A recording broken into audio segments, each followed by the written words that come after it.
The year was 1978. Michael Jordan stood in the hallway of Laney High School, staring at a piece of paper that would change his life forever. His name wasn't on the varsity basketball roster, but getting cut wasn't the worst part. What 15-year-old Michael had overheard 3 days earlier, whispered words between coaches about natural ability versus basketball intelligence, about the right kind of players a circumflex, made his stomach twist with a sickening understanding. This wasn't just about basketball. This was about something much darker. And what Michael decided to do about it would shock his family, divide his community, and eventually change high school spots across an entire state. But first, he had to face the devastating moment when dreams die and hard truths are born. The fluorescent lights in the hallway of Laney High School buzzed like angry bees. Michael Jordan stood frozen in front of Coach Clifton Herring's office door, staring at the white piece of paper taped to the wooden frame. His heart hammered so hard he could hear it in his ears. Varsity basketball roster 1978-1979 season. His eyes moved down the list of names. Anderson, David, Herring, Jean, Lynch, Joe, Smith, Leary Smith, his best friend had made it. Michael's hands started to shake. He read the list again, slower this time, hoping he had missed his own name. Maybe it was at the bottom.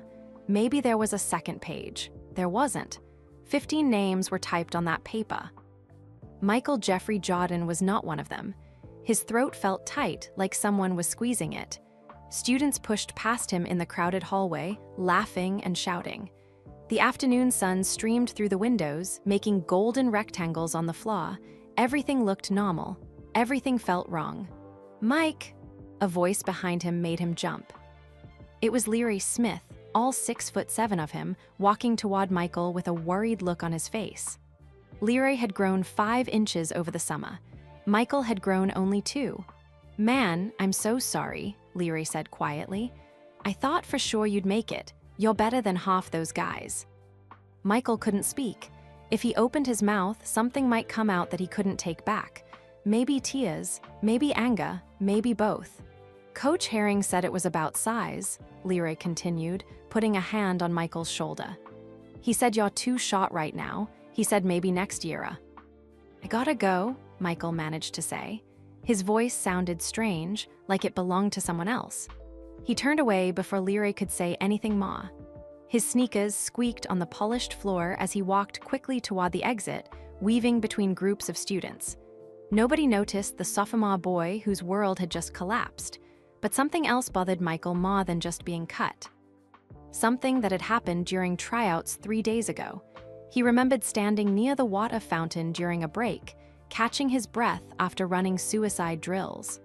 Coach Herring had been talking with his assistant coach, Eugene Driscoll, near the scorer's table. Michael wasn't trying to listen, but their voices had carried across the quiet gym. "The Jordan kid has natural athletic ability," Coach Driscoll had said. "Quick feet, good hands, but does he have the discipline? Does he have the basketball intelligence?" Michael had frozen, the water fountain still running. "Now Leary Smith," Coach Driscoll continued, "there's a player who understands the game, follows instructions, shows real discipline and control. That's what builds a programmer, players with character and brains, not just raw talent." At the time, Michael had told himself he was imagining things, reading too much into it. But then there were the other comments during tryouts. The way Coach Driscoll called him boy instead of Michael or Jordan. The way the assistant coach seemed to watch the white players more carefully, correcting their form, teaching them plays. The way black players got praised for being athletic, while white players got praised for being smart and disciplined. Michael pushed through the school's front doors into the warm September afternoon. The parking lot was half empty. School buses were loading up with kids heading home. Everything looked so normal. How could the world just keep going when his had stopped? He started walking toward his house on Garden Road. It was 2 miles away, but he needed time to think. Time to figure out what to say to his parents. His father, James, worked hard at the General Electric plant and had been so proud when Michael tried out for varsity as a sophomore. His mother, Dolores, had already started planning where she'd sit in the bleachers for home games. What would they think of him now? A failure. Too short. Not good enough. The afternoon sun was hot on his neck as he walked past neat rows of houses with small front yards. An old man watering his lawn waved at Michael. Michael waved back automatically, not really seeing him.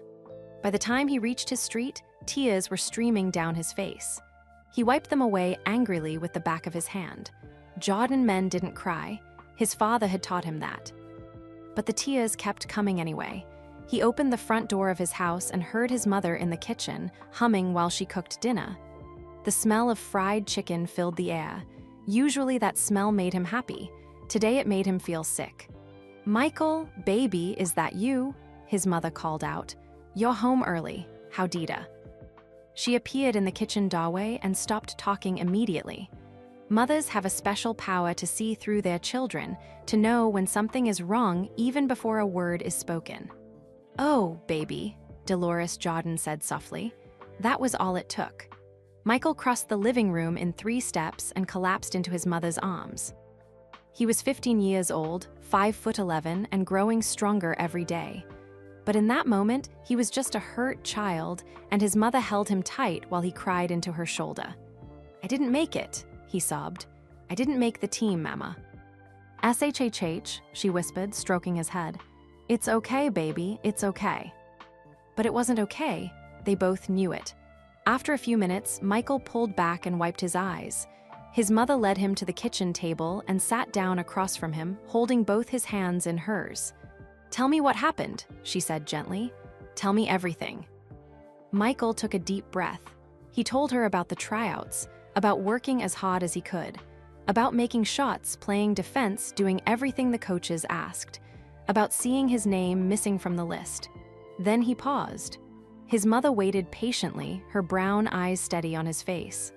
"Mama," he said quietly, "it wasn't just about my height." "What do you mean, babies?" Michael struggled to find the words. How could he explain the feeling, the comments, the looks? He was only 15. Maybe he was wrong. Maybe he was being too sensitive. But something deep inside told him he wasn't wrong. "Coach Driscoll said something during tryouts," Michael began, "about natural athletic ability versus disciplined intelligence, about me and Leroy, and the way he said it. Mama, I can't explain it exactly, but something wasn't right. Something beyond basketball." Dolores Jordan's face changed. Her jaw tightened almost invisibly. She had lived in North Carolina her whole life. She understood what her son was trying to say, even though he couldn't quite say it directly. "And there's Ma," Michael continued, looking down at the table.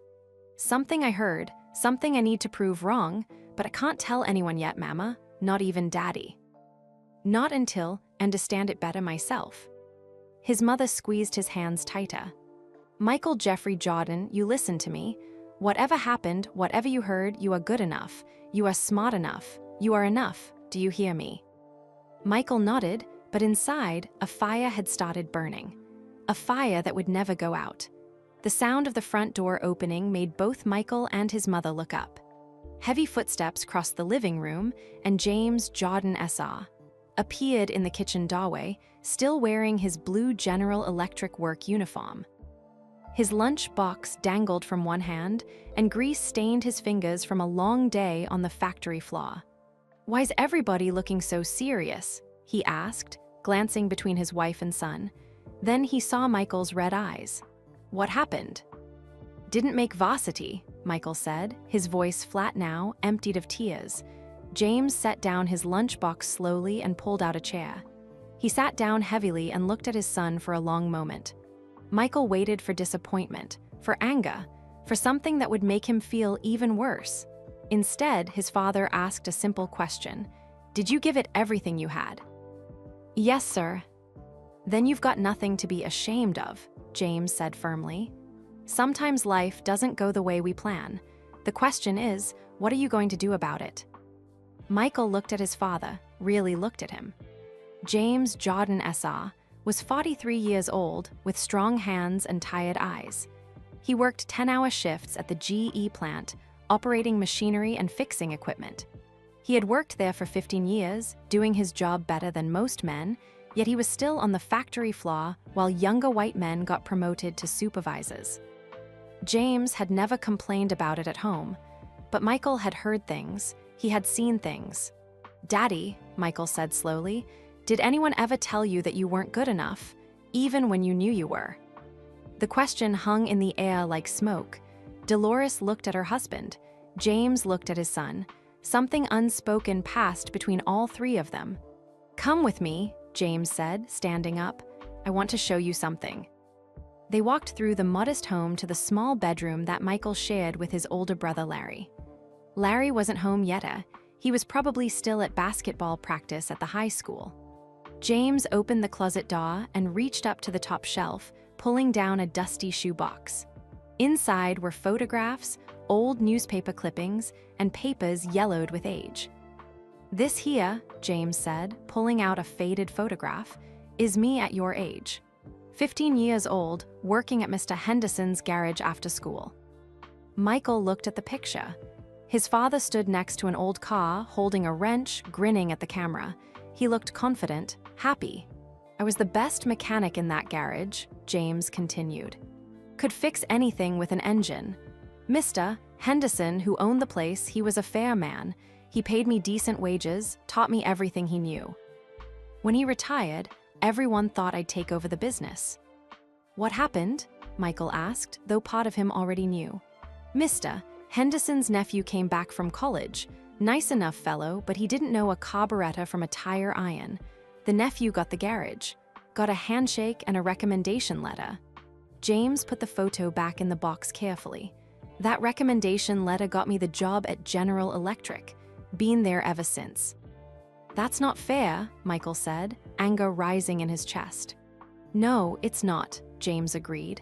"And could have spent 15 years being bitter about it. Could have let that anger eat me up inside. Instead, I chose to be the best worker at that plant. Every single day, I do my job better than it needs to be done. And you know what I've learned, son." Michael shook his head. "Some people will always try to make you feel less than what you are. They'll have their reasons, sir. Sometimes it's about the color of your skin, sometimes it's about where you're from, sometimes it's just because they are scared of what you might become." James put his hand on Michael's shoulder. "The question is, will you believe them?" Before Michael could answer, they heard the front door slam again. Footsteps thundered up the stairs, and Larry Jordan burst into the room, basketball still tucked under his arm. "What's going on? Family meeting without me?" Larry asked. He was 17, 2 years older than Michael, and at 6 feet tall, he had always been the family's basketball star. "Michael didn't make varsity," Dolores said from the doorway. She had followed them upstairs. Larry's eyebrows shot up. "What? No way, Mike, you're better than half those guys. I've seen you play." "Coach said he's too short," James explained. "That's garbage," Larry said immediately. Then he looked at Michael with an expression that was half sympathy, half something else. "You know what this means, right?" "What?" Michael asked. "You're on JV with me," Larry grinned. "Which means I get to beat you in practice every single day for a whole season. This might be the best news I've heard all week." Despite everything, Michael felt the corner of his mouth twitch. Larry had always been able to make him laugh, even when he didn't want to. "In your dreams," Michael shot back. "Oh, it's on now," Larry said, bouncing the basketball once. "Tomorrow morning, before school, you and me one-on-one. I'm going to remind you why I'm the better Jordan brother." "Boys," Dolores warned, but she was smiling too. That night at dinner, the whole family gathered around the table. In addition to Michael and Larry, there was their sister Rosalind, who was 13 and spent most of her time with her nose in books. Their older brother James Jr. was away at college, and their youngest brother Dolores Jr. was only 8 years old. "Let's say grace," James said, and they all bowed their heads. After the prayer, they ate fried chicken, green beans, and cornbread while talking about their days. Nobody mentioned basketball until dessert when Rosalind spoke up. "Michael, I've been thinking about your situation," she said in her serious, bookish way. "Oh no," Larry groaned. "Here comes a lecture." "Hush," Rosalind said, shooting him a look. "Michael, remember when I tried out for the debate team last year?" Michael nodded, his mouth full of apple pie. "Mrs. Patterson told me I didn't have the right presentation for competitive debate. She said I should try the school newspaper instead." Rosalind's eyes flashed. What she meant was that I didn't look like the other debate team members, all those blonde girls with their perfect clothes and their perfect teeth. "Rosa," Dolores started to say. "Let her finish, Mama," Rosalind interrupted gently. "My point is this: I joined the newspaper, and now I'm the best writer they have. Next year, I'll be editor. And the year after that, when I'm in college, Mrs. Patterson's debate team will still be losing tournaments because they care more about presentation than actual skill." She looked at Michael directly. "Sometimes the path you don't choose ends up being better than the one you wanted." "That's real smart, Rose," James S.R. said proudly. Later that night, after the dishes were washed and put away, Michael lay in his bed staring at the ceiling. Larry was already asleep in the other bed, snoring softly. Moonlight came through the window, making silver patterns on the wall. Michael thought about his father's story, about Rosalind's experience, about all the small ways that people tried to make you feel smaller than you were. But he also thought about something else, something he hadn't told anyone yet, not even his mother. During tryouts, Michael had gone into the coach's office to get a drink of water. The door was slightly open. Inside, Coach Driscoll was on the phone, and his voice carried clearly into the hallway. No, Richard, your boy Kevin will be fine," Driscoll had said. "I'm telling you, we are building this program the right way. Discipline, structure, the right kind of players with the right kind of backgrounds, if you know what I mean." There had been a pause while the person on the other end spoke. "Sure, we've got some talented athletes," Driscoll continued. "Natural ability and all that, but basketball is about more than just physical gifts. It's about intelligence, leadership, character. That's why I'm glad we have players like Kevin, kids who understand the game from a strategic perspective." Another pause. "Don't worry about the Jordan kid. He'll be on JV where he belongs. Maybe next year if he learns his place in the system." Michael had walked away before he heard Ma. But those words kept replaying in his mind like a broken record. Learns his place in the system.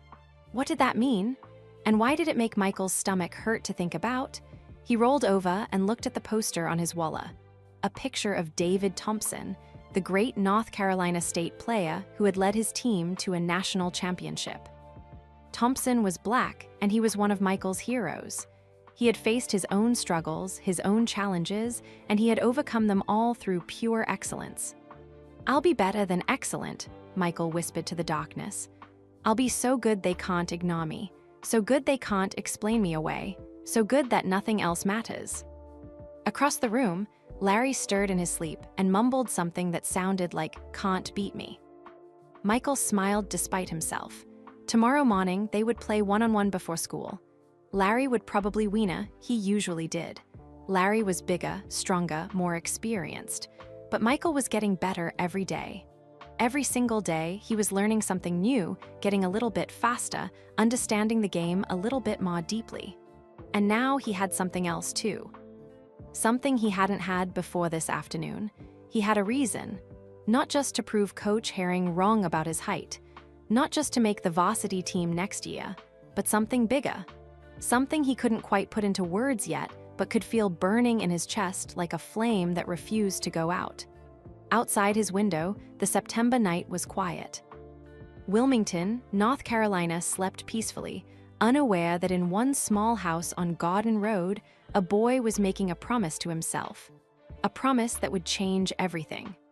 Michael closed his eyes, and for the first time since seeing that roster, he felt something other than hurt. He felt determined. The determination carried Michael through the next morning's one-on-one game against Larry, which he lost 11-7. It carried him through his first day of classes as a sophomore, and it carried him to the gym after school for the first JV basketball practice of the season. Coach Fred Lynch ran the JV team. He was a young teacher, maybe 25 years old, who also taught history. He had light brown hair, a friendly smile, and a whistle that he barely used because he never needed to yell. "All right, gentlemen," Coach Lynch said as 15 boys gathered around him on the cot. "Welcome to JV basketball. Some of you are freshmen getting your first taste of high school ball. Some of you are sophomores who didn't make varsity yet. That word yet is important. This season is about getting better every single day." Michael liked him immediately. Practice was hard but fair. They ran drills, practiced plays, and scrimmaged for an hour and a half. Michael threw himself into every exercise with an intensity that made some of his teammates look at him strangely. On one fast break, he dove for a loose ball so aggressively that he skidded across the floor and slammed into the wall pad. "Jordan." Coach Lynch called out, jogging over. "You okay?" "Yes, sir," Michael said, jumping to his feet. His elbow was bleeding a little, but he barely noticed. "Good hustle," Coach Lynch said, "but save some of that energy. It's only practice." But Michael couldn't save energy. Every drill was a chance to get better. Every basket was proof that he belonged. Every defensive stop was a step toward his goal. What he didn't notice was the man watching from the balcony above the gym. Coach Eugene Driscoll stood alone in the shadows, holding a small notebook. He watched Michael dive for another loose ball, watched him make 3 straight jump shots, watched him encourage a younger teammate who had missed a layup, and he wrote something in his notebook before walking away. After practice, Michael was putting on his shoes when Larry sat down beside him on the locker room bench. "You played like a man possessed out there," Larry said quietly. "What's going on with you?" "Just trying to get better," Michael said, not looking up. "Mike," Larry's voice was serious now, "I know you. Something else is happening. Talk to me." Michael tied his shoes slowly, thinking about whether to tell his brother what he had overheard during tryouts. But before he could decide, another voice interrupted them. Michael Jordan. A black junior stood in the doorway of the locker room. He was taller, maybe 6'4", with strong shoulders and an athletic build. Michael recognized him from seeing him around school. "Yeah," Michael said. "I'm Marcus Thompson. I play varsity." He glanced around to make sure no one else was listening. "Can we talk outside?" Michael looked at Larry, who shrugged. "Go ahead, I'll wait." Outside the locker room, Marcus led Michael down a quiet hallway away from the gym. The sun was setting outside the windows, painting everything orange and gold. "I saw what happened at tryouts," Marcus said without introduction. "I saw you play. You should have made varsity." "Coach said I was too short," Michael replied, trying to keep his voice neutral. "That's what he said," Marcus agreed, "but that's not why." Michael's heart started beating faster. "What do you mean?" Marcus looked around again, then spoke in a low voice. "Listen, I don't know you well, but I've been on varsity for 2 years and I've seen things. Coach Herring is a good man, but he's sick, and Coach Driscoll runs a lot of the program now. And Driscoll, he has certain ideas about certain players." "What kind of ideas?" Michael asked, though part of him already knew.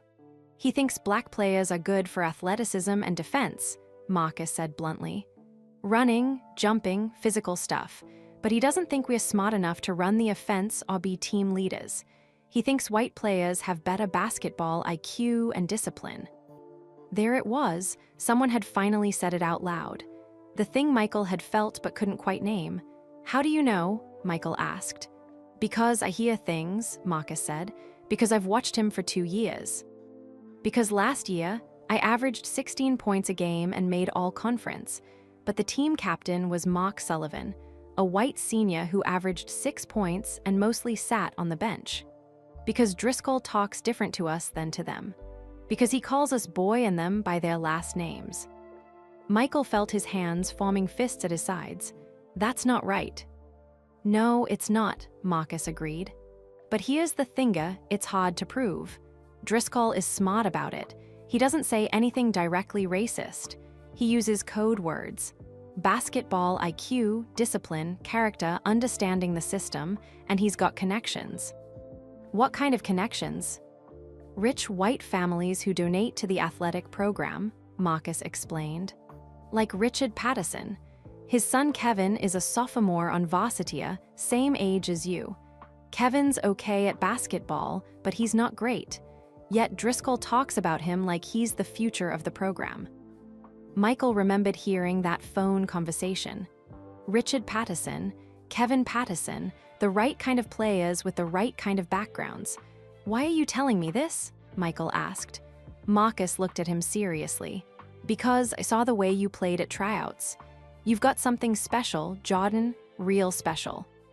And I don't want you to think it's your fault that you didn't make varsity. I don't want you to quit or transfer schools or lose that fire I saw in your eyes today at practice. You're going to be better than all of us someday, but you need to know what you're up against." "What am I up against?" Michael asked. "A system," Marcus said simply. "A system that's been in place for a long time. Coach Driscoll is just one part of it. There are people in this town, in this state, who believe certain things about who should lead and who should follow, about who's smart and who's just athletic, about who deserves opportunities and who should be grateful for scraps." They stood in silence for a moment. Through the window, Michael could see the football team practicing on the field. Birds circled overhead in the fading light. Everything looked so normal, so peaceful. "What do I do?" Michael finally asked. "You get so good they can't deny you," Marcus said. "That's the only way. Not good enough, so good that there's no argument. So good that even Coach Driscoll's rich friends can't explain you away. And then, when you're undeniable, you help change things for the players who come after you." "That's going to take time," Michael said. "Yeah," Marcus nodded. "It is, but you've got time. You're only a sophomore. I'm a junior. Between the two of us, maybe we can start making things different around here." Marcus held out his hand. Michael shook it. "One more thing," Marcus said as he turned to leave. "Driscoll keeps a notebook. He writes things in it about players, evaluations, rankings, notes. I've never seen inside it, but I've watched him write in it during practices and games. I don't know what's in there, but I'd bet money it's not just basketball stats." After Marcus left, Michael stood alone in the hallway for a long time, thinking. The fire that had started burning in his chest the day before was growing hotter now. But it wasn't just anger, it was understanding. This wasn't about one coach making one decision. This was about something bigger, something that had been happening for years, maybe decades. Something that would keep happening unless someone stopped it. The walk home took 30 minutes. Michael's mind was racing the whole time. When he got home, dinner was already on the table. The family ate together, talking and laughing, but Michael was quiet. "You okay, baby?" his mother asked after they finished eating. "Just thinking," Michael said. That night, he couldn't sleep. He lay in bed, staring at the ceiling, replaying everything Marcus had told him. Around midnight, he heard his father come home from a late shift at the plant. He heard his parents talking quietly in the kitchen, though he couldn't make out the words. Then his father's voice rose slightly, just enough to carry to Michael's room. "They passed me over again, Dolores. Gave the supervisor position to Tom Watson's kid, fresh out of college. Doesn't know half what I know, but he's got the right last name and the right skin color." "Oh, James," his mother's voice was sad. "I do my job better than anyone in that plant," his father continued. "Everyone knows it, but it doesn't matter. It never matters. There's always a reason, always an excuse." Michael's chest felt tight. His father, strong, hard-working James Jordan S.R., a circumflex, was facing the same invisible wall that Michael had just run into. The same system that Marcus had described. How many other people were facing it too? How many talented black men and women were being held back by codes and whispers and unwritten rules? The next day at school, Michael moved through his classes like a ghost. His mind was somewhere else. During lunch, he sat with Larry and some other friends, but he barely heard their conversation. "Earth to Michael," Larry said, waving a hand in front of his face. "You in there." "Sorry," Michael said, "just tired." "You've been weird since you didn't make varsity," Larry observed. "It's just basketball, man. There's always next year." But it wasn't just basketball. Michael understood that now. It was about respect, about fairness, about being seen for who you really were instead of who people assumed you to be. That afternoon, before JV practice, Michael arrived at the gym early. He wanted to shoot around to clear his head. But when he walked into the empty gym, he saw something that made him stop. Coach Eugene Driscoll was standing at center court with another Mana, someone Michael didn't recognize. They were talking quietly, and Driscoll was holding his notebook. Michael started to back out, but Driscoll's voice carried across the gym. "The key is maintaining standards," Driscoll was saying. "Natural talent is fine, but program culture is what wins championships. Players who understand their role in the system. Players who respect tradition and authority." "What about the Jordan kid?" the other man asked. "I heard he's pretty good." "Raw ability," Driscoll said dismissively. "But he's got an attitude, thinks he's better than he is, needs to learn humility and respect.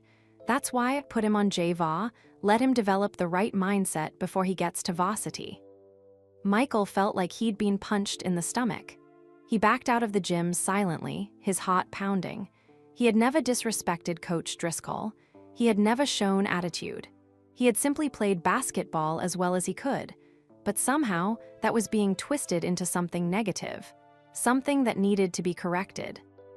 Michael walked to the outdoor basketball court behind the school and just shot baskets by himself until practice time. Each shot was harder than the last. Each make felt like an answer to a question he couldn't quite ask yet. When he finally went to JV practice, he played with such intensity that Coach Lynch pulled him aside. "Jordan, what's gotten into you?" the coach asked, not unkindly. "Just want to be the best, Coach," Michael said. "Well, you're on the right track," Coach Lynch smiled. "Keep this up, and you won't be on JV for long." But as Michael scrimmaged with his teammates, he couldn't stop thinking about what Marcus had said, about the notebook, about the system, about getting so good that denial was impossible. That night, he made a decision. He couldn't control what Coach Driscoll thought or said. He couldn't control the whispers or the codes or the invisible walls. But he could control one thing, his own improvement. Starting tomorrow, he would work harder than he had ever worked. He would practice longer, study more, push himself further. He would become undeniable. And then, someday, he would tear down those walls. Not just for himself, but for everyone who came after him. The fire in his chest burned brighter than ever. Michael's alarm clock rang at 5 o'clock the next morning. He slapped it off before it could wake Larry and pulled on sweatpants and a t-shirt in the darkness. His sneakers were by the door where he'd left them the night before. Outside, the September air was cool and damp. The sun hadn't risen yet. Street lights cast yellow pools on the empty sidewalks of Garden Road. Michael started running. He had mapped out a route the night before, 3 miles through the neighborhood, down to the Cape Fear River and back. His breath came in steady puffs as his feet hit the pavement. Left, right. Each step was a promise. Each mile was progress. By the time he got home, the sun was peeking over the horizon, painting the sky pink and orange. His shirt was soaked with sweat. His legs burned. He felt alive. "What in the world?" his mother said when he walked into the kitchen. She was already up, making coffee before her shift at the bank. "Michael, what are you doing up?" "Training," he said simply, grabbing a glass of water. "Training?" Dolores looked at him with concern. "Baby, it's 5:30 in the morning." "I know, Mama. I'm going to do this every day." Something in his voice made her pause. She studied his face, the determination in his eyes, the set of his jaw. Finally, she nodded slowly. "All right, but you eat a good breakfast first. Can't train on an empty stomach." That became Michael's routine. Every morning at 5 o'clock, he ran 3 miles, then breakfast, then school, then JV practice, then home for dinner and homework. And then, after everyone else went to bed, he'd slip out to the outdoor cot at the end of his street. The cot was old and cracked, with a rusty chain net that rattled when the ball went through. But it had a working basket and decent lighting from a nearby street lamp. That was all Michael needed. He practiced jump shots until his arms felt like rubber. Free throws until he could make 10 in a row with his eyes closed. Ball handling drills until the ball felt like part of his hand. And every night, he'd finish by running suicide sprints until he could barely stand. Then he'd walk home, shower quietly so he wouldn't wake anyone, and collapse into bed. 2 weeks into this routine, Larry finally confronted him. "Mike, this is crazy," his older brother said one night, watching Michael lace up his sneakers at 10 o'clock. "You're going to hurt yourself. You need rest." "I'll rest when I'm good enough," Michael replied. "Good enough for what?" Larry demanded. "You're already one of the best players on JV. Coach Lynch says you're the best sophomore he's ever coached." "That's not good enough," Michael said simply. He walked out before Larry could argue further. The outdoor cot had become Michael's sanctuary. Sometimes he was alone. Sometimes other players showed Yupa, older guys from the neighborhood who played pickup games under the lights. At first, they ignored the skinny sophomore who showed up every night. Then they started noticing his improvement. One night in early October, Michael was shooting by himself when an old man walked onto the cot. He was maybe 65, wearing worn jeans and a jacket despite the warm evening. He had gray hair and kind eyes that seemed to see everything. "You're out here every night," the old man said. It wasn't a question. "Yes, sir," Michael replied, catching his ball. "I watch you from my porch." The man pointed to a small house across the street. "Been watching for 2 weeks now. You've got good form, but you're favoring your right hand too much. Defense will figure that out." Michael bristled slightly. "I can go left." "Show me," the man said. For the next 20 minutes, the old man put Michael through drillsa, dribbling left-handed, shooting off his left foot, finishing at the rim with his left hand. It was harder than Michael expected. Much harder. "You see," the man said when Michael missed another left-handed layup. "Natural talent will get you far, but complete skill gets you all the way." "Who are you?" Michael asked, breathing hard. "Name's Willie Jenkins. Used to play basketball a long time ago, professional." Michael's eyes widened. "Really? Where?" "Harlem Globetrotters, mostly. Some other teams you never heard of." This was back in the 50s and 60s, before the NBA really opened up to black players. "You were good enough for the NBA?" Michael asked. Willie's smile was sad. "Good enough? Son, I was better than half the white boys playing in the league. But it didn't matter. Wrong color, wrong time, wrong everything. Made my peace with it eventually." They sat down on the cot, backs against the chain-link fence. Michael told Willie about being cut from varsity, about Coach Driscoll, about what Marcus Thompson had said. Willie listened without interrupting. "So what are you going to do about it?" Willie asked when Michael finished. "Get so good they can't ignore me," Michael said. Willie nodded slowly. "That's one way. But let me tell you something, young Mike, being good isn't enough. I was good, great, even, but the system didn't change for me. You know what changes systems?" Michael shook his head. "2 things," Willie held up 2 fingers. "Excellence so complete that it can't be Denietta. We are talking about being the absolute best, not just good. And second, intelligence. You gotta be smart, son. See the game within the game. Understand what's really happening on that cot and in those offices and in people's minds." "How do I do that?" Michael asked. "Study," Willie said. "Study film, study players, study why things work. Don't just practicia, understand what you're practicing and why. That's the difference between an athlete and a complete player." Over the next weeks, Willie Jenkins became Michael's unofficial coach.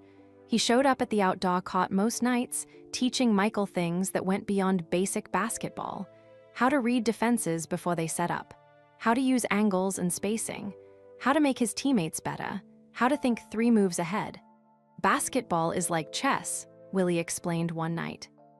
"Most players are thinking about their next move. Good players think 2 moves ahead. Great players see the whole board." Michael soaked it up like a sponge. His game was evolving from raw talent into something more sophisticated. And his body was changing too, getting stronger from the daily runs, getting quicker from the endless drills. At school, his JV team was undefeated through their first 8 games. Michael was averaging 25 points per game, but that wasn't what made Coach Lynch excited. "Jordan, you're making everyone around you better," the coach said after one practice. "That's the mark of a real player. Your teammates trust you. They play harder when you're on the court." But Michael noticed something else. During JV games, when they played in the small auxiliary gym, Coach Driscoll would sometimes watch from the doorway. He never said anything to Michael, never acknowledged him, just watched and wrote in his notebook. It made Michael's skin crawl. Meanwhile, the varsity team was struggling. They had lost 3 of their first 9 games, and the losses weren't close. Michael went to watch them play one Friday night, sitting in the bleachers with Larry. The problem was obvious. The team had no flow, no rhythm. Kevin Patterson was getting major minutes at point guard, but he couldn't control the pace. He dribbled too much, made bad decisions, and turned the ball over repeatedly. Marcus Thompson was their best player, but he wasn't getting enough touches. "This is painful to watch," Larry whispered to Michael. "Marcus should be running the offense, not Patterson." "Why isn't he?" Michael asked, though he suspected the answer. "You know why," Larry said quietly. After the Gamia, a 15-point losser, Michael saw Richard Patterson talking to Coach Driscoll outside the locker room. "Mr. Patterson's voice carried across the hallway. My son just needs more time to adjust to varsity level," he was saying. "He's got the intelligence for it, just needs experience." "Absolutely," Coach Driscoll agreed. "Kevin's basketball IQ is excellent. The physical skills will come." Michael walked away before he could hear more. His hands were shaking with anger. That night at the outdoor court, he told Willie what he'd witnessed. "System protecting itself," Willie said, not surprised. "Patterson family has money. Money talks in small towns. But here's what you gotta understand, young Mikia, anger is like gasoline. It can fuel you or it can burn you up. You gotta channel it right." "How?" Michael asked. "Use it to work harder, not to hate deeper," Willie said.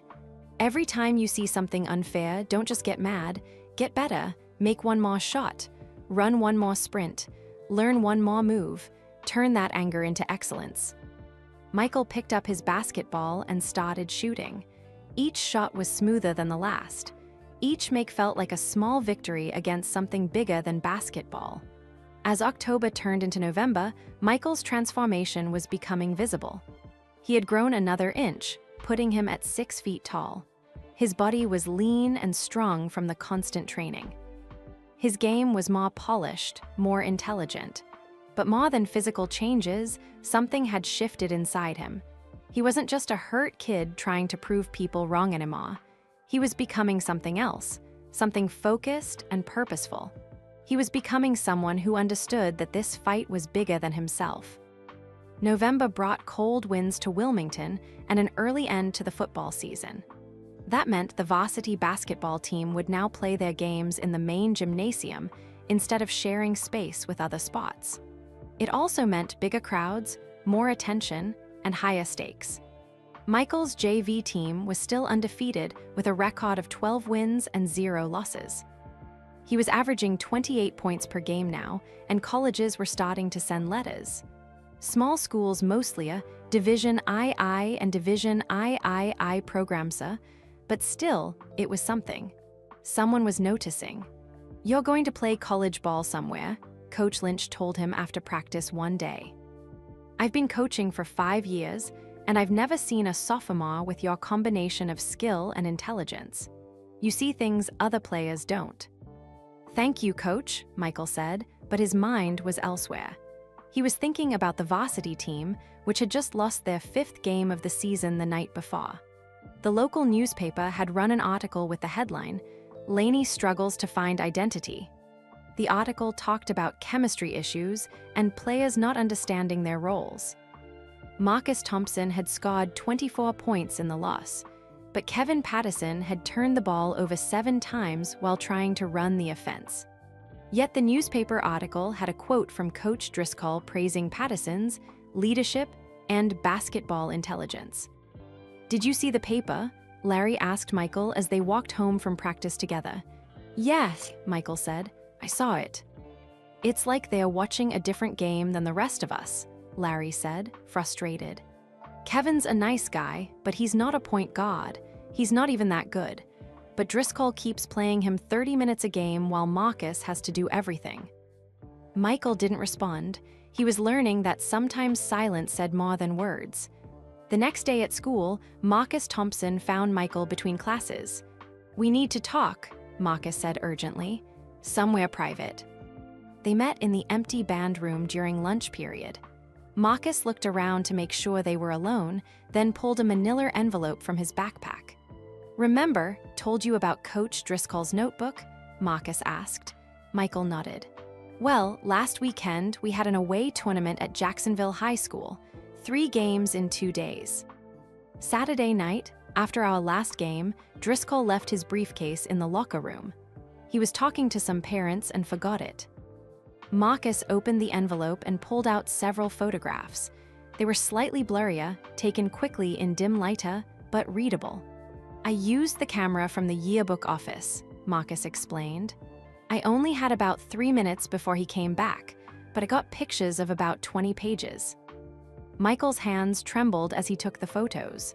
The first few pages were just statistics and play diagrams, but then he saw something that made his stomach twist. It was a ranking chart titled Player Evaluations 1978-79. The chart had columns for skill, athletic ability, basketball IQ, leadership, and character. But there was another column, unmarked with just letters, W or B next to each name, white or black. Michael's eyes scanned down the list. The pattern was obvious and sickening. White players consistently had higher scores in basketball IQ, leadership, and character, even when their skill and athletic ability scores were lower. Black players had high athletic scores but lower ratings for intelligence and character. Next to Marcus Thompson's name under character, someone had written, talented but questions authority, needs to understand system better. Next to Kevin Patterson's name, excellent basketball mind, natural leader, understands program values. Keep looking, Marcus said grimly. The next photos showed pages of notes. Michael read them slowly, feeling sicker with each line. Thompson and other black players gravitate toward flashy play rather than fundamental basketball. Need to emphasize discipline over style. Patterson family continues generous support. Kevin should be developed as team captain for next season. Right image for program. Jordan kid from JV has talent, but may be difficult. Father has reputation for being aggressive at GE plant. Watch carefully. Michael's vision went blurry. They were talking about his father. His father who worked harder than anyone and never complained. Who came home exhausted every day and still made time for his children. There's Ma, Marcus said, flipping to another photo. This page showed correspondencia, typed letters between Coach Driscoll and other coaches in the conference. Michael read one from a coach at New Hanover High School. Gene, I appreciate your thoughts on maintaining program standards. We face similar challenges with community pressure to play certain players more just because of their physical abilities. Important that we coaches stick together and keep the game's integrity intact. Basketball is about intelligence and discipline, not just athletic gifts. The coded language was clear. Physical abilities meant black players. Intelligence and discipline meant white players. Maintaining standards meant keeping black players in subordinate roles. Michael felt like he couldn't breathe.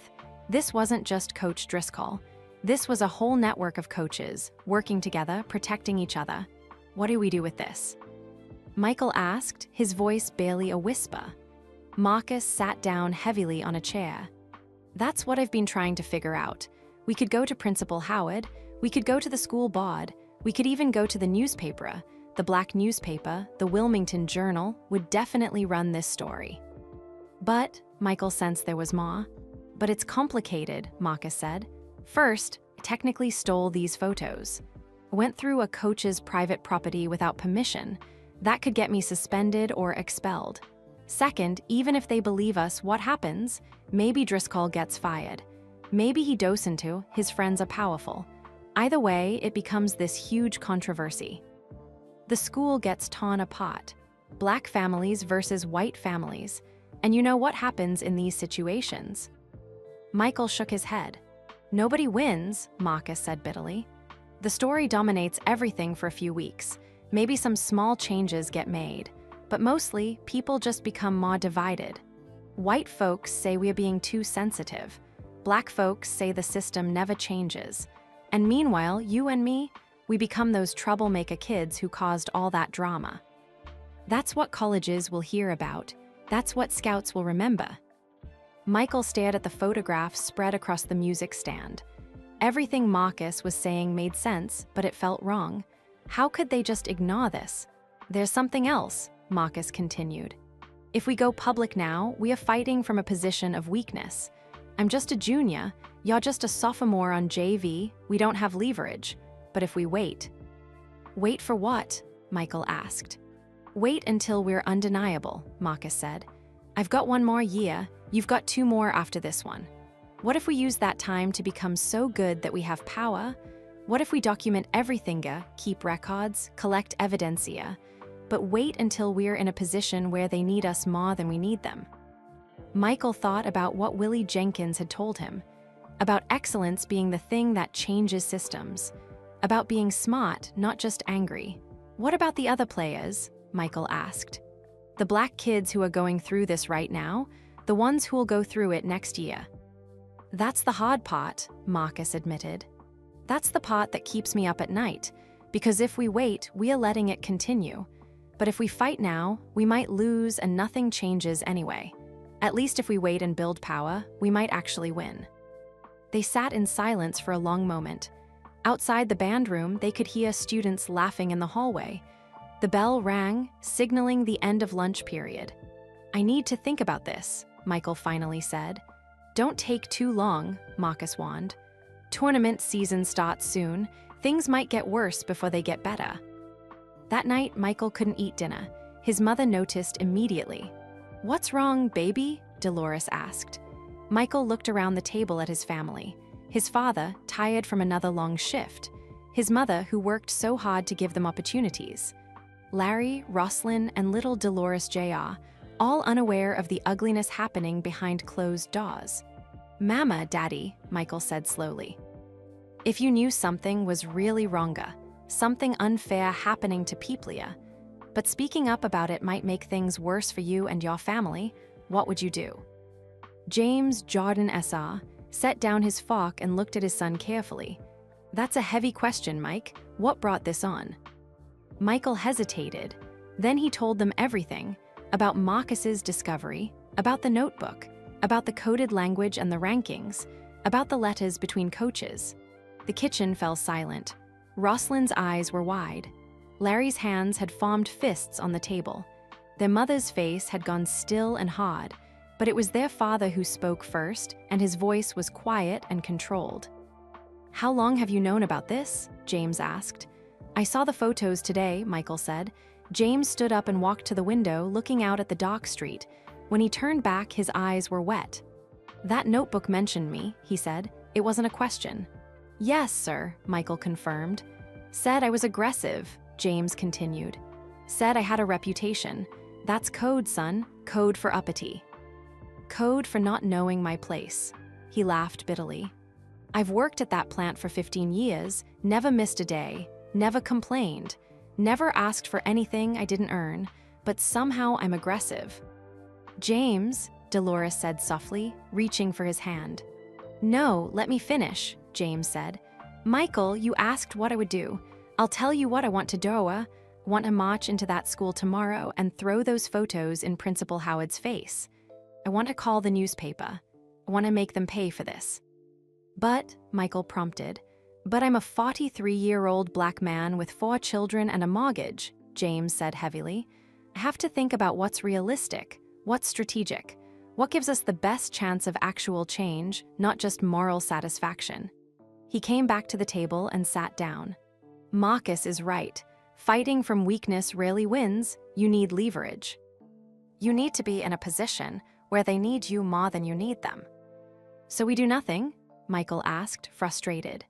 No, his father said firmly. We do something smart. We keep those photos safe. We document everything else that happens. We build your game until you're so good that colleges are fighting over you. And then, when you have power, when scouts are watching and reporters are calling you, that's when you use this evidence. That's when you change things. Dolores spoke up. Michael, baby, I know this feels wrong. It feels like we're letting them win. But sometimes the long fight is the only fight you can win. Your daddy's right. Get so good they can't ignore you. Then use that platform to help everyone. Michael looked at his family, then down at his hands. Hands that were getting stronger every day from dribbling a basketball. Hands that might one day have the power to actually change things. Okay, he said finally. We wait, but we don't forget. Never forget, his father agreed. But channel it, use it as fuel, not poison. That night, Michael ran harder than ever, shot more baskets than ever, pushed himself further than ever, because now he wasn't just fighting for himself. He was fighting for everyone whose name appeared in that notebook with A.B. next to it. The JV season ended with a perfect record, 18 wins, 0 losses. Michael averaged 31 points per game and was named Conference JV Player of the Year. The local newspaper ran a small article about it on page 7 of the sports section. Meanwhile, the varsity team finished with a disappointing record of 11 wins and 13 losses. They missed the playoffs for the first time in 5 years. Marcus Thompson made all-conference despite limited opportunities. Kevin Patterson was named Most Improved Player by Coach Driscoll, though his statistics suggested otherwise. When school let out for summer break in early June, Michael had already made his plan. This summer would be different from any summer before. This summer would transform him completely. The morning after school ended, Michael woke at 4:30 instead of 5 o'clock. He put on his running shoes and headed out into the pre-dawn darkness. But instead of his usual 3-mile route, he ran 5 miles. His lungs burned, his legs screamed, but he kept going. When he got home, dripping with sweat, his father was in the kitchen making coffee. 5 miles? James asked, looking at the clock. Yes, sir, Michael panted. Every day this summer. His father nodded slowly. You're serious about this? More serious than I've ever been about anything, Michael replied. After breakfast, Michael did something new. He rode his bike to the public library and checked out books. Not about basketball, he already knew the game. Instead, he checked out books about discipline, about excellence, about people who had overcome impossible odds. He read about Jackie Robinson breaking baseball's color barrier, about Jesse Owens winning gold medals in Hitler's Germany, about Muhammad Ali standing up for his principles. These weren't just athletes. They were warriors fighting battles much bigger than sports. By mid-morning, Michael was at Empire Park, a public basketball court in a mostly black neighborhood about 2 miles from his house. This was where the serious players came. College kids home for summer, grown men who had played professionally overseas, players who were too good for the high school courts. At first, they didn't want the skinny 15-year-old playing in their runs. Go practice your layups, young blood, one man said, not unkindly. This is grown man ball. But Willie Jenkins was there, sitting on a bench in the shade. Let him play, Willie called out. I'll vouch for him. They let Michael run, and in that first game, playing against men 5 and 10 years older than him, Michael learned something important. He wasn't ready yet. He got pushed around. His shots were blocked. He turned the ball over trying moves that worked against kids his age. He lost badly, and he loved it. Same time tomorrow? He asked the men afterward. They looked at each other and grinned. Same time tomorrow, one agreed. But bring your hard hat, youngster. We don't go easy. That became Michael's routine. 5-mile run at dawn, breakfast, reading and studying at the library, pick-up games at Empire Park from 10 until 2, lunch, rest, solo practice at the outdoor court near his house from 5 until dark, dinner, more studying, sleep, repeat, 7 days a week, no breaks, no excuses. Michael, you need rest days, his mother said after 2 weeks. Your body needs time to recover. I'll rest when I make varsity, Michael replied, but Dolores was right. After 3 weeks of nonstop training, Michael woke up one morning and couldn't get out of bed. His whole body ached, his knees throbbed, his shoulders felt like they were made of concrete. James Jordan S.R. came into his room and sat on the edge of the bed. Your mama says you can't move. "I'm fine," Michael lied. "No, you're not," his father said.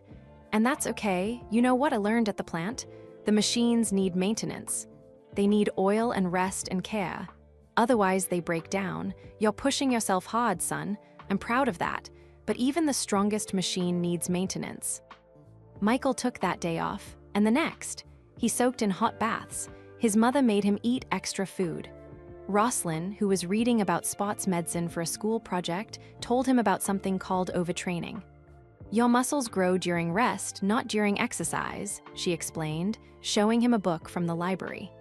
"The workout breaks them down. The rest builds them back up stronger. If you never rest, you never get stronger." When Michael returned to Impai Park after 2 days off, something had changed. He felt lighter, quicker. His shots felt smoother. The rest had worked. "Looking good, young Mike," Willie Jenkins said, watching him play. "But now we work on your left hand. You're still favoring your right by about 70-30. Needs to be 50-50.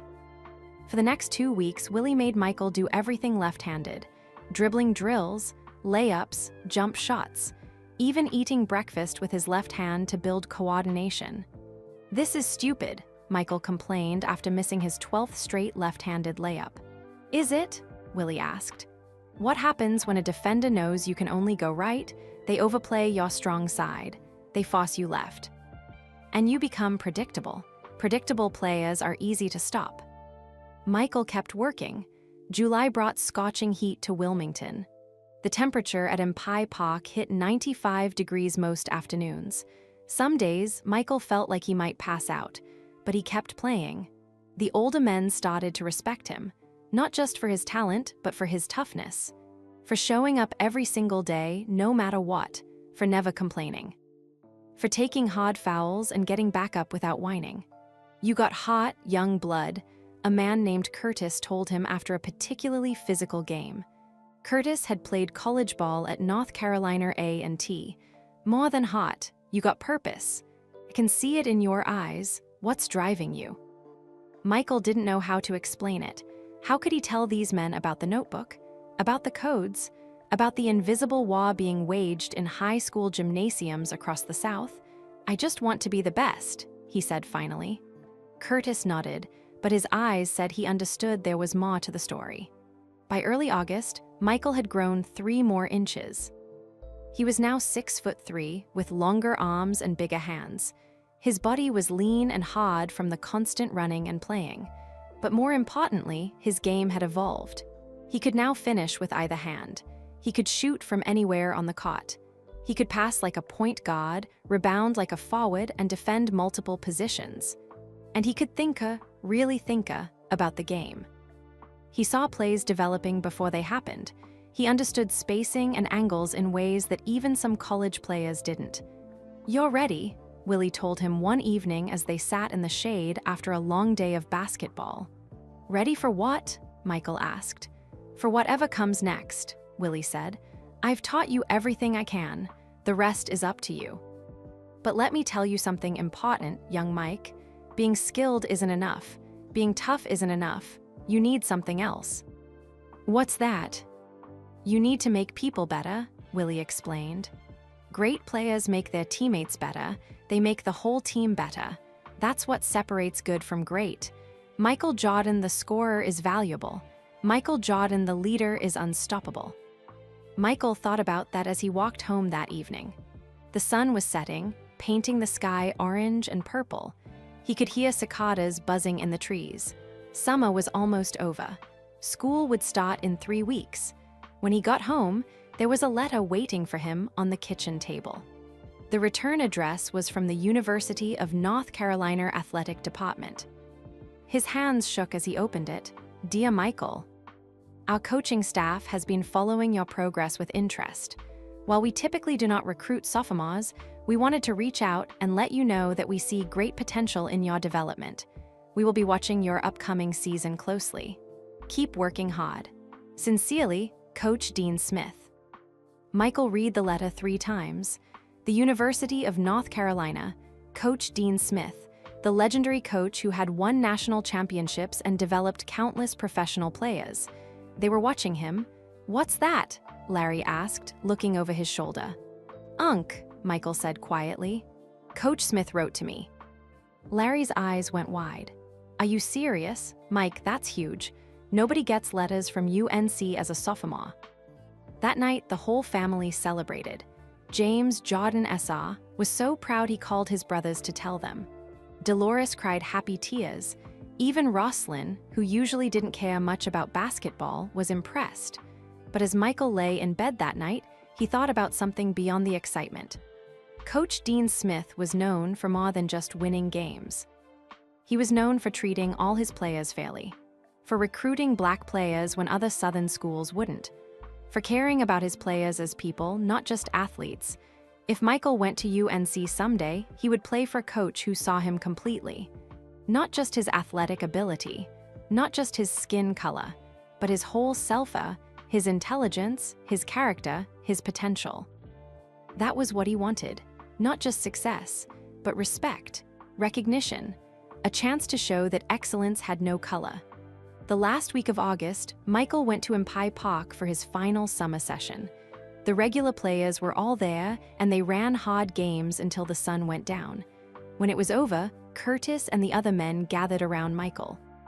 We got something for you, Curtis said, pulling out a t-shirt. On the front, someone had written in permanent marker, Young Mike Summer 79 Impai Park MVP. Michael felt his throat tighten. These men had become his teachers, his challengers, his friends. Don't forget us when you're famous, Curtis said with a grin. I won't, Michael promised. I'll never forget this summer. And he meant it. This summer had transformed him from a hurt sophomore into something else, something stronger, something ready for whatever came next. The first day of school arrived with warm September sunshine and nervous energy. Michael walked through the halls of Laney High School with Larry, both of them carrying new notebooks and schedules. Students called out greetings. Teachers welcomed them back. Everything felt familiar yet different. Michael was different. He could feel it in the way he moved, in the confidence that had settled into his bones over the summer. He was taller Noah, 6'3", and his shoulders were broader. But the real change was inside. You look like you could run through a wall, Larry said as they stopped at Michael's locker. Feel like could too, Michael replied with a slight smile. Varsity basketball tryouts were scheduled for the following Monday. Michael had 3 more days to wait, 3 days that felt like 3 years. In the hallway between second and third period, Michael ran into Marcus Thompson. The junior looked older somehow, more serious. He pulled Michael aside near the water fountain. You grew, Marcus said, looking Michael up and down. 4 inches, Michael confirmed. And you've been training, I can tell. Marcus glanced around to make sure no one was listening. Kept track like we talked about. Everything that happened last season, every slight, every unfair decision. Got it all written down. Good, Michael said quietly. How was your summer? Marcus asked. Michael told him about Impai Park, about Willie Jenkins, about training every day without breaks. Marcus listened, nodding. I did summer league in Raleigh, Marcus said. Played against kids from all over the state. Mike, I'm telling you you're going to be special. Not just good, special. But this year is going to be hard. Driscoll is still here, still in control. Coach Herring is back, but he's weaker from the cancer treatments. And Kevin Patterson's father donated $15,000 to the athletic program over the summer. Michael felt his jaw tighten. $15,000. New uniforms, new equipment. His name is literally on a plaque in the gym now. Patterson Familia, supporting excellence in Laney athletics. Marcus's voice was bitter. That's a lot of influence to fight against. I'm not fighting, Michael said. I'm just playing basketball. Marcus looked at him sharply. Don't play games with me, Mike. We both know what's happening here. I know exactly what's happening, Michael replied, his voice steady.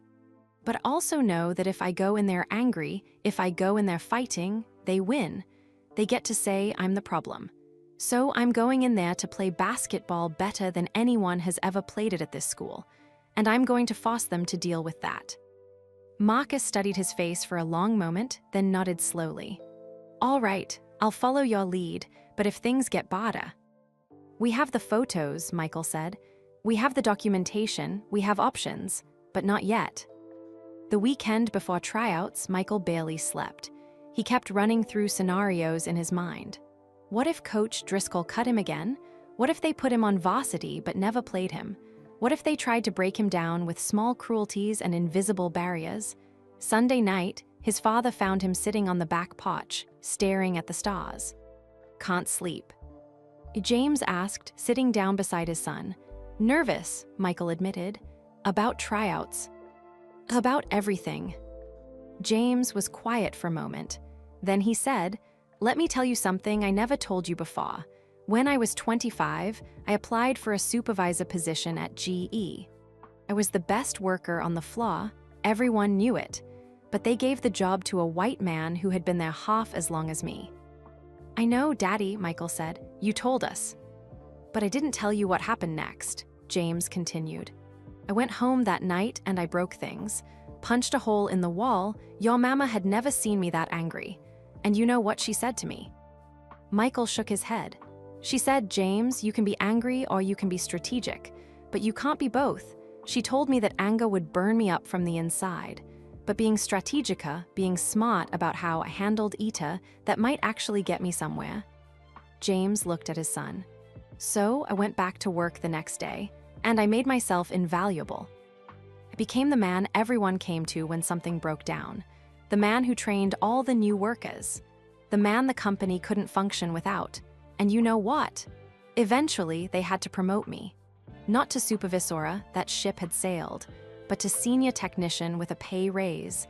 It wasn't what I deserved, but it was something. And I did it by being undeniable." "That's what I'm trying to do," Michael said.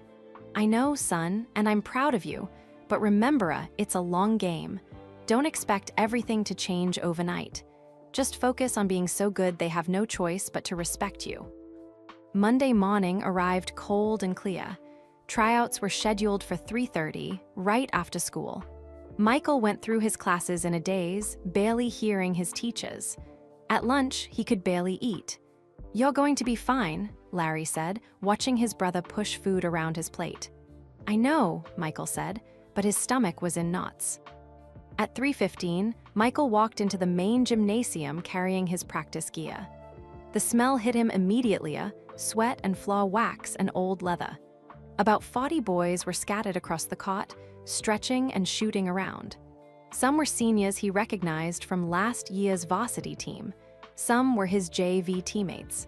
Some were freshmen trying out for the first time. And there, standing at center court with his clipboard and his notebook, was Coach Eugene Driscoll. Coach Clifton Herring was there too, sitting on a folding chair near the scorer's table. He looked thinner than last year, more fragile. The cancer treatments had taken a toll, but his eyes were alert, watching everything. "All right, gentlemen," Coach Driscoll's voice boomed across the gym. "Welcome to Laney High School basketball tryouts. Over the next 3 days, we'll be evaluating your skills, your attitude, and your fit with our program. We are looking for players who understand discipline, teamwork, and the Laney tradition of excellence." Michael noticed how Driscoll's eyes swept across the group of players, how they lingered on the white players and moved quickly past the black ones, or maybe he was imagining it. Maybe he was seeing prejudice where there was none. No, he wasn't imagining it. Marcus had the photos to prove it. "Let's start with conditioning," Driscoll announced. "Suicide sprints, 5 sets. Go." For the next 30 minutes, they ran. Michael finished first in every sprint, with Marcus right behind him. Some players were bent over, gasping for air, but Michael felt like he could run forever. All those summer mornings, all those 5-mile runs had prepared him for this. Next came ball handling drills. Michael's hands moved like lightning, dribbling between his legs, behind his back, switching hands without looking down. Willie Jenkins's training had made the basketball feel like an extension of his arm. Then shooting drills.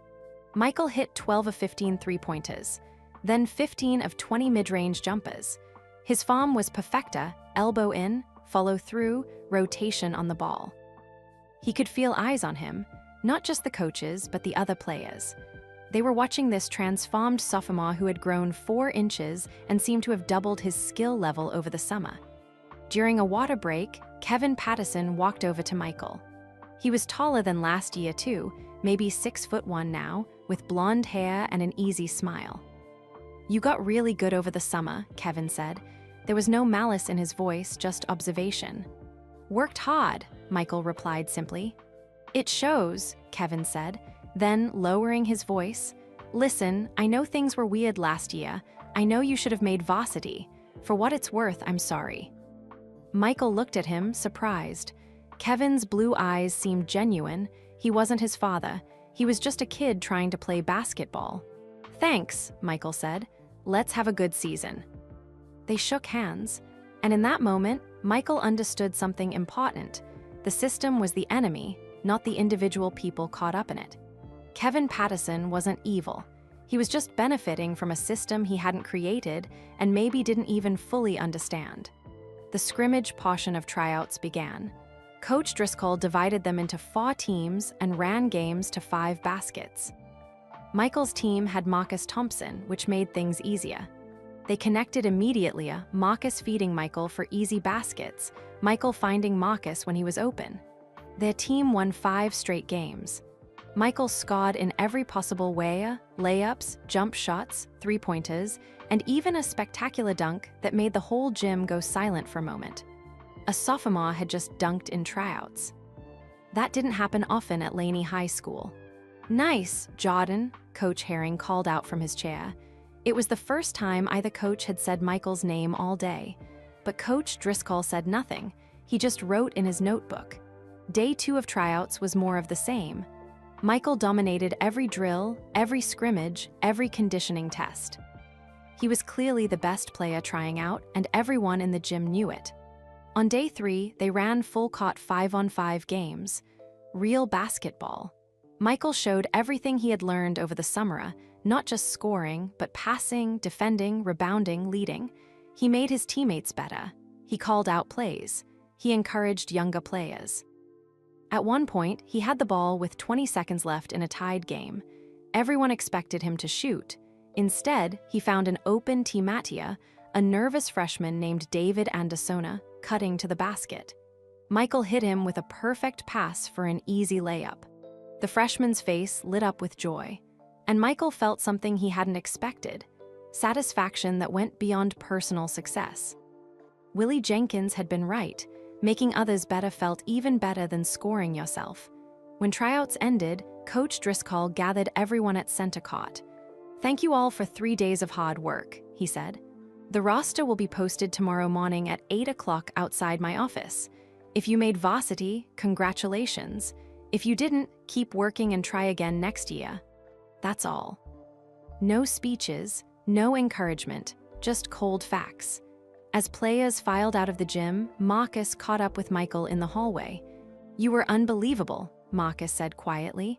"If they don't put you on varsity after that performance, we go public with everything. I don't care about strategy anymore. That would be too blatant." "They'll put me on varsity," Michael said with certainty. "They have no choice. I'm too good." "Being too good hasn't stopped them before," Marcus reminded him. "I'm not the same player I was last year," Michael said, "and they know it." That night, Michael lay in bed unable to sleep again. But this time it wasn't from nervousness. It was from anticipation. Tomorrow, he would know. Tomorrow, everything would change, one way or another. Michael arrived at school at 7:30 the next morning, 30 minutes before the roster would be posted. The hallways were mostly empty except for a few teachers preparing their classrooms. His footsteps echoed on the polished floor as he walked toward the gym. He wasn't the only one waiting. Marcus Thompson was already there, leaning against the wall near Coach Driscoll's office. So were Kevin Pattison and 5 other players who had tried out. "Couldn't sleep either?" Marcus asked when Michael walked up. "Not much," Michael admitted. They waited in uncomfortable silence. At 7:50, Coach Driscoll appeared at the end of the hallway, carrying his briefcase and a piece of paper. He walked past the group of boys without acknowledging them, unlocked his office door, and went inside. 2 minutes later, he emerged and taped the paper to his door. Then he went back inside and closed the door without saying a word. The boys rushed forward. Michael hung back, letting the others read first. He watched their faces, some lighting up with joy, others crumpling with disappointment. Then it was his turn. His eyes scanned down the list. Laney High School varsity basketball roster 1979-1980. Anderson, David Herring, Gene Johnson, Robert Jordan, Michael Lynch, Joe Patterson, Kevin Smith, Leroy Thompson, Marcus Williams, James. The list continued with 6 more names. Michael's was there, fourth from the top. He had made varsity. Relief flooded through him, followed immediately by something else, determination. This was just the beginning. Making the team meant nothing if they didn't let him play. "Congratulations, Mike," Kevin Patterson said, offering his hand. Michael shook it. "You too." Marcus walked over, his face serious despite also making the team. "Now comes the hard part," he said quietly. The first practice was that afternoon. Michael showed up 15 minutes early, already dressed. The varsity locker room was bigger than the JV one, with newer lockers and better lighting. His jersey was hanging in locker number 23. He put it on carefully, feeling the weight of it. Number 23. He decided right then that this would be his number forever. When practice started, Coach Driscoll laid out his system. It was complexer, full of set plays and specific roles. Marcus Thompson would be one of the main scorers. Leroy Smith would play center. Kevin Patterson would run the point guard position. "Jordan," Coach Driscoll said, looking at Michael for the first time. "You'll play shooting guard and backup point. Learn both positions. And remember, this is varsity basketball. Everything is faster, stronger, more disciplined than JV. You'll need to adjust." "Yes, sir," Michael said.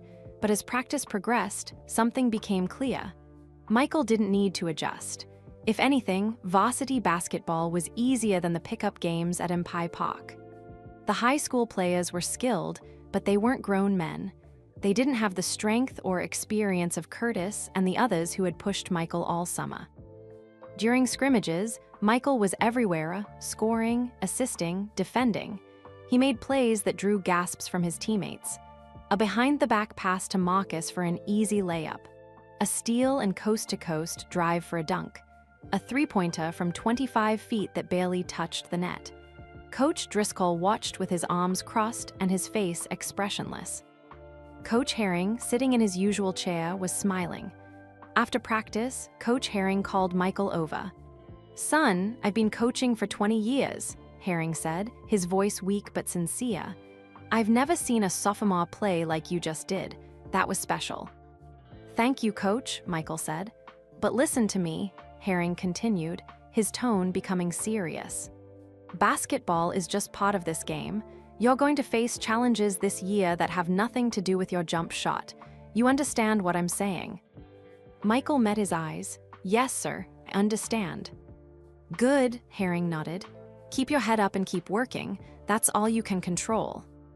The first game of the season was a week later, on a Friday night against New Hanover High School. The gym was packed with students, parents, and community members.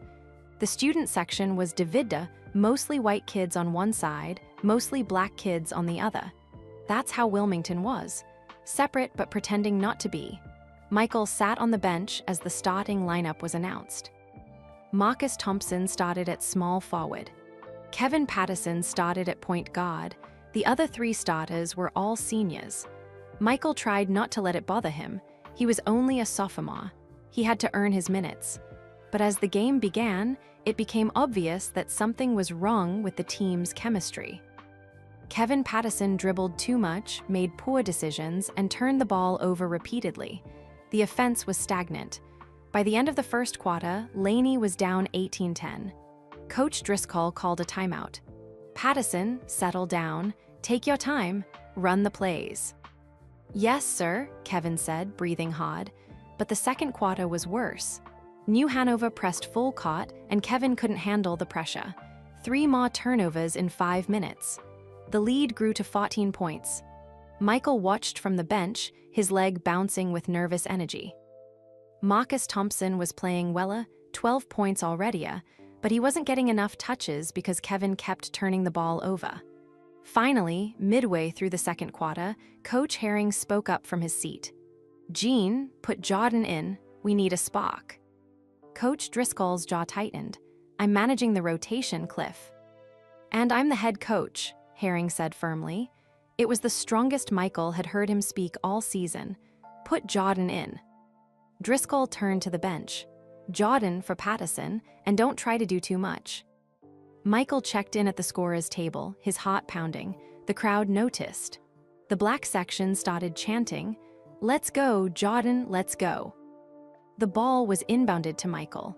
He brought it up caught against New Hanover's press. Two defenders converged on him, but Michael stayed calm. He used a hesitation dribble, split the defenders, and found Marcus cutting to the basket for an easy layup. The Laney crowd erupted. On the next possession, New Hanover scored. Michael brought the ball back up, called a play, and got the ball to the open man on the wing for a three-pointer. Good. Then he stole the ball on defense, pushed it in transition, and finished with a reverse layup that brought the entire gym to its feet. By halftime, Michael had played only 8 minutes, but Laney had cut the lead to 5 points. He had 7 points, 4 assists, and 2 steals. In the locker room, Coach Driscoll said nothing about Michael's performance. He drew up plays on the whiteboard and talked about defensive adjustments. But Coach Herring caught Michael's eye and gave him a small nod. The third quarter started with Michael on the bench again. Kevin Pattison was back in. Within 3 minutes, New Hanover had pushed the lead back to 12 points. This time, Coach Driscoll made the substitution without being told. Jordan, check in.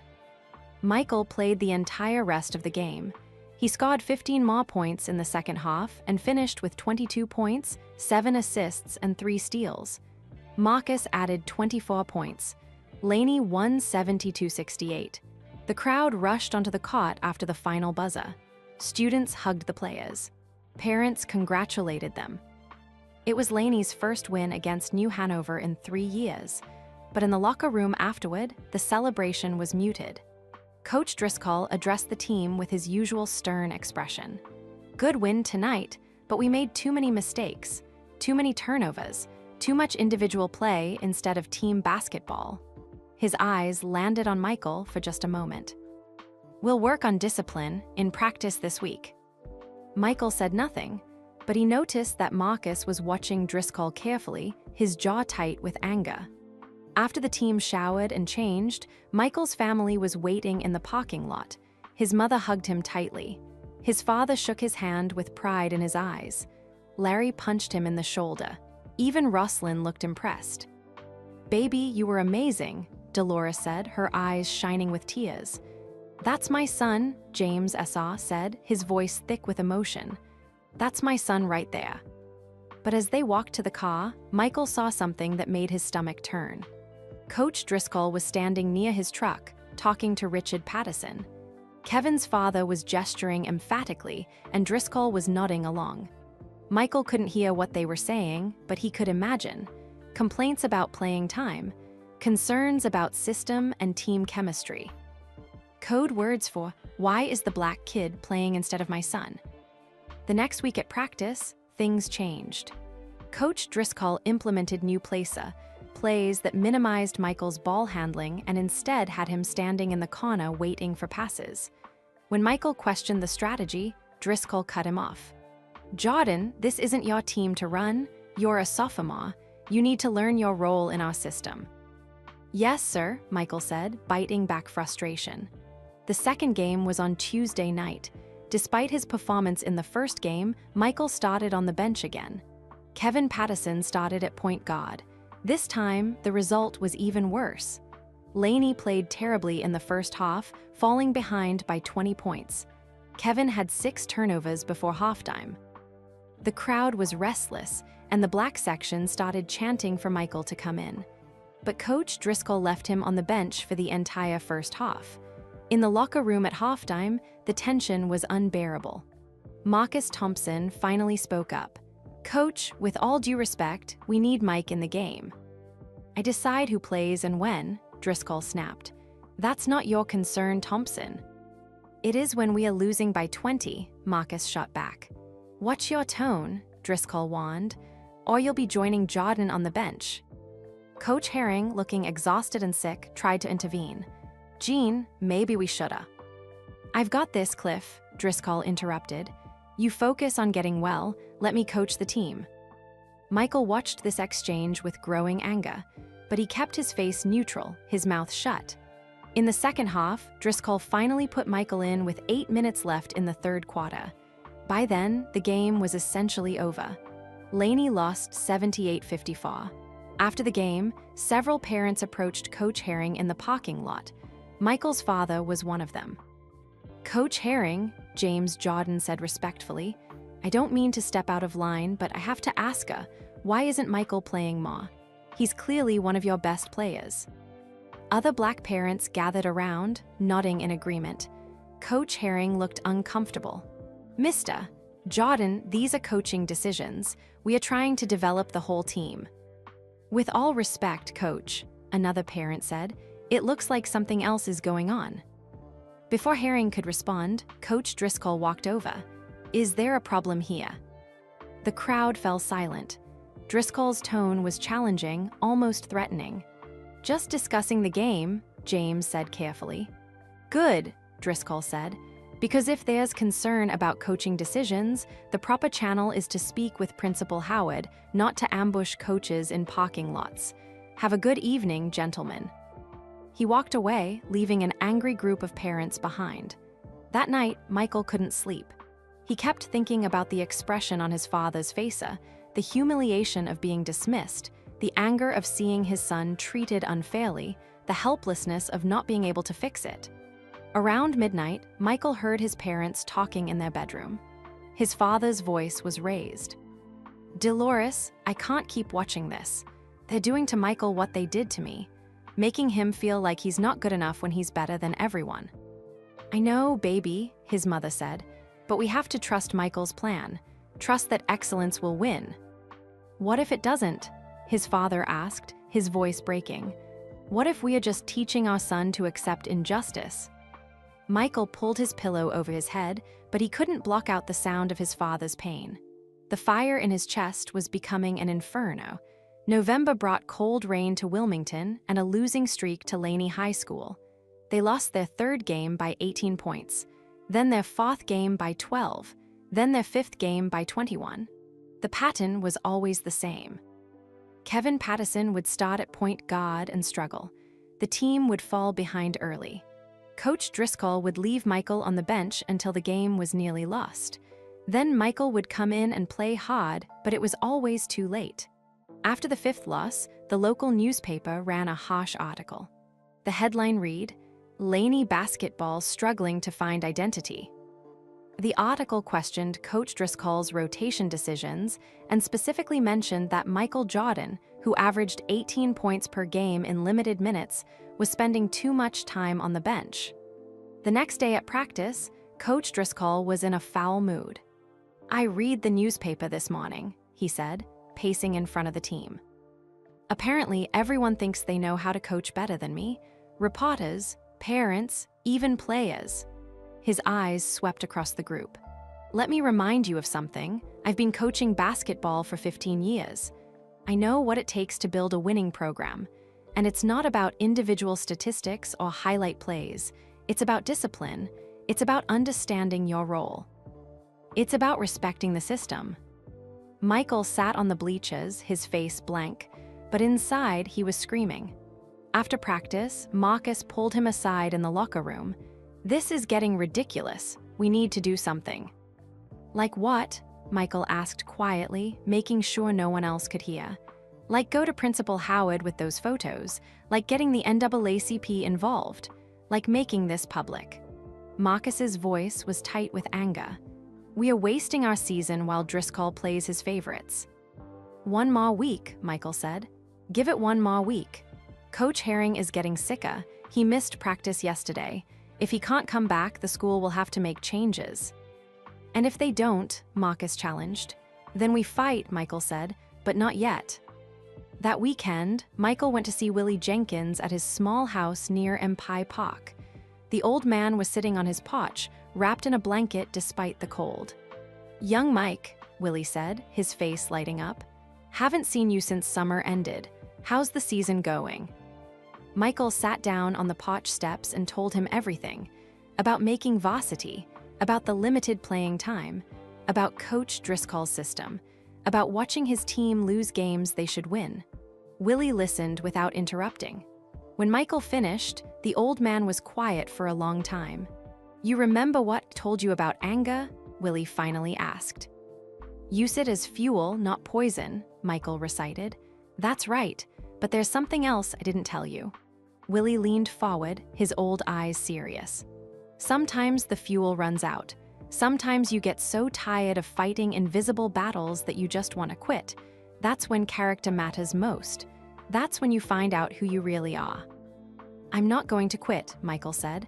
I know you're not, Willie said, but also know it hurts. Being good enough but treated like you're not. Having to prove yourself over and over while others get chances handed to them. That kind of hurt goes deep, young Mike, real deep, and if you're not careful, it changes you. How do I keep it from changing me? Michael asked. Willie smiled sadly. You don't. It will change you. The question is how. Will it make you bitter or better? Will it make you hate or will it make you understand? That's up to you. The 6th game of the season was against Jacksonville High School, last year's conference champion. It was supposed to be Laney's toughest game yet. Coach Clifton Herring wasn't at the game. He was in the hospital. The cancer had gotten worse. Coach Driscoll was now in complete control of the program. Before the game, Driscoll announced the starting lineup. Kevin Patterson at point guard. Marcus Thompson at small forward, 3 seniors filling out the rest. Michael would come off the bench. Again, the game started terribly. Jacksonville pressed full court from the opening tip. Kevin couldn't handle it. 3 turnovers in the first 4 minutes. By the end of the first quarter, Laney was down 22-8. The crowd was frustrated. Parents were yelling. Students were leaving their seats. Michael sat on the bench, his jaw clenched so tight it hurt. Coach Driscoll called a timeout. We need to settle down, run the plays, be patient. Coach, maybe we should try a different lineup, Marcus suggested carefully. Are you coaching this team or am I? Driscoll snapped. The second quarter was even worse. Jacksonville extended their lead to 25 points. The game was becoming a blowout. And still, Michael sat. Finally, with 3 minutes left in the second quarter and the score 45-18, Driscoll turned to the bench. Jordan, check in. Michael entered the game with his team down by 27 points. It felt like a punishment, not an opportunity. Like Driscoll was saying, fine, you want to play? Try to fix this mess. But Michael played like his life depended on it. He scored 9 points in 3 minutes. He stole the ball twice. He created 3 assists. By halftime, he had cut the lead to 19 points. In the locker room, there was silence. No one knew what to say. The team was being destroyed, and everyone knew why. Coach Driscoll drew up plays on the whiteboard, but his voice lacked conviction. Even he knew the truth, his system wasn't working. The second half started with Michael on the bench again. Kevin Patterson back at point guard. That's when something inside Michael finally broke. He stood up from the bench and walked toward Coach Driscoll. Coach, I need to say something, Michael said, his voice steady but loud enough for everyone to hear. The gym fell silent. Players on the court stopped. The referees looked confused. Jordan, sit down, Driscoll ordered. No, sir, Michael said. Not this time. I've been quiet. I've been respectful. I've done everything you asked. But I can't sit here and watch us lose anymore when I know I can help. The crowd was completely silent now. Everyone was watching. You're benched for the rest of the game, Driscoll said, his face red. Go to the locker room. Why? Michael asked. Because I'm speaking up, because I'm asking for a fair chance, or because there's another reason you don't want to say out loud. Driscoll's face went from red to purple. How dare you are? Jordan, don't, Marcus said, standing up from the bench. Not like this. But Michael couldn't stop. 3 months of frustration, of humiliation, of watching injustice happen right in front of Hema, it all came pouring out. You've had me on the bench all season while we lose game after game. I'm averaging 18 points per game in limited minutes. I'm shooting 55% from the field. have the best assist-to-turnover ratio on the team, but I barely play. And everyone in this gym knows why. That's enough, Driscoll shouted. You're suspended from the team, leave now. The crowd erupted. Parents were yelling. Students were on their feet. The black section was chanting Michael's name.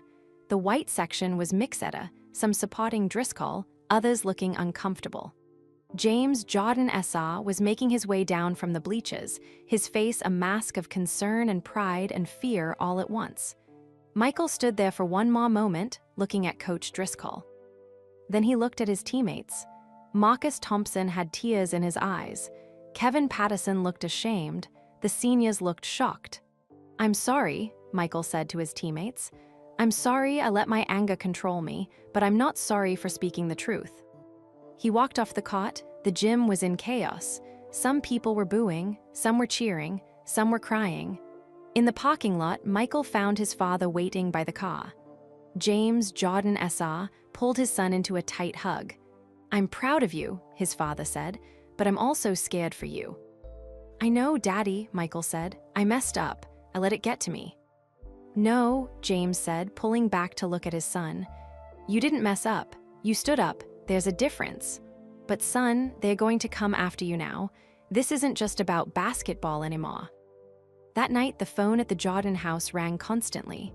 Reporters wanting comments. Parents offering support or criticism. Friends checking in. Dolores Jordan finally unplugged the phone at 11 o'clock. The family sat around the kitchen table, Michael, his parents, Larry, and Roslyn. Little Dolores Jr. was already asleep. What happens now? Larry asked. I don't know, Michael admitted. I'm probably kicked off the team, maybe suspended from school. I challenged a coach in front of everyone. You did more than that, Roslyn said quietly. You challenged the whole system.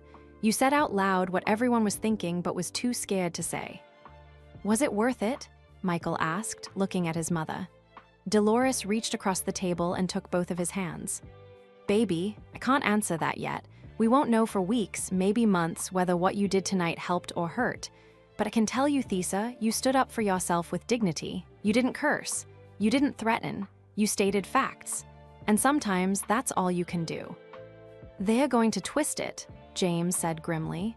Make him look like the angry black kid who disrespected authority. That's how these things work. Then we tell the truth, Roslyn said. She stood up and walked to her room, returning with a notebook. I've been keeping track of everything this season. Every game, every minute played, every statistic. The numbers don't lie. Michael is right, he should be playing more. The team is losing because of coaching decisions, not player ability. Michael looked at his 13-year-old sister with new appreciation. You did that. Someone had to document it, Roslyn said. That's what journalists do. They tell the truth with evidence. The next morning, the Wilmington Journal, the black newspaper, ran a front-page story. The headline read, Student athlete speaks out against unfair treatment. The article was balanced and factual. It included Michael's statistics. It quoted several parents who had witnessed the incident. It mentioned the pattern of limited playing time despite strong performance. And it asked a simple question, is this about basketball or is this about something deeper? By lunchtime, the story had been picked up by papers in Raleigh and Charlotte. By evening, it was on local television news. Michael Jordan, a 15-year-old sophomore, had accidentally started a conversation that Wilmington wasn't ready to have, and there was no going back now. Michael woke up Monday morning with a knot in his stomach. He had been suspended from the basketball team, but not from school. Principal Douglas Howard had called Sunday evening and told his parents that Michael was expected to attend classes as usual. But no basketball activities until we resolve this matter, Principal Howard had said firmly. The walk to school felt longer than usual. Larry walked beside him silently. Other students stared as they passed. Some whispered, some looked supportive, others looked angry. When Michael reached his locker, he found a note taped to it. In neat handwriting, someone had written, "Keep your head up, you did the right thing." But 2 lockers down, someone had spray-painted a racial slur. School custodians were already working to clean it, but Michael saw it. The word burned into his mind. "Don't look at it," Larry said, pulling him away. "Don't give them that power." First period was English class. Mrs. Henderson, a black teacher in her 50s, gave Michael a small nod when he entered. She didn't say anything, but her eyes conveyed understanding. During lunch, Michael sat with his usual group of friends, but the cafeteria felt different. The racial divide that had always existed but remained mostly invisible was now obvious. Black students sat on one side, white students on the other, and Michael was at the center of it all. Marcus Thompson sat down across from him, his lunch tray hitting the table hard. "Meeting after school," Marcus said quietly. "NAACP chapter president wants to talk to us, your parents too." "About what?" Michael asked. "About filing a formal complaint with the school district, about making this official." Marcus's voice was low but intense. "Mike, what you did Friday nighter, it opened a door. Now we need to walk through it." That afternoon, Michael and his parents drove to the local NAACP office on 3rd Street.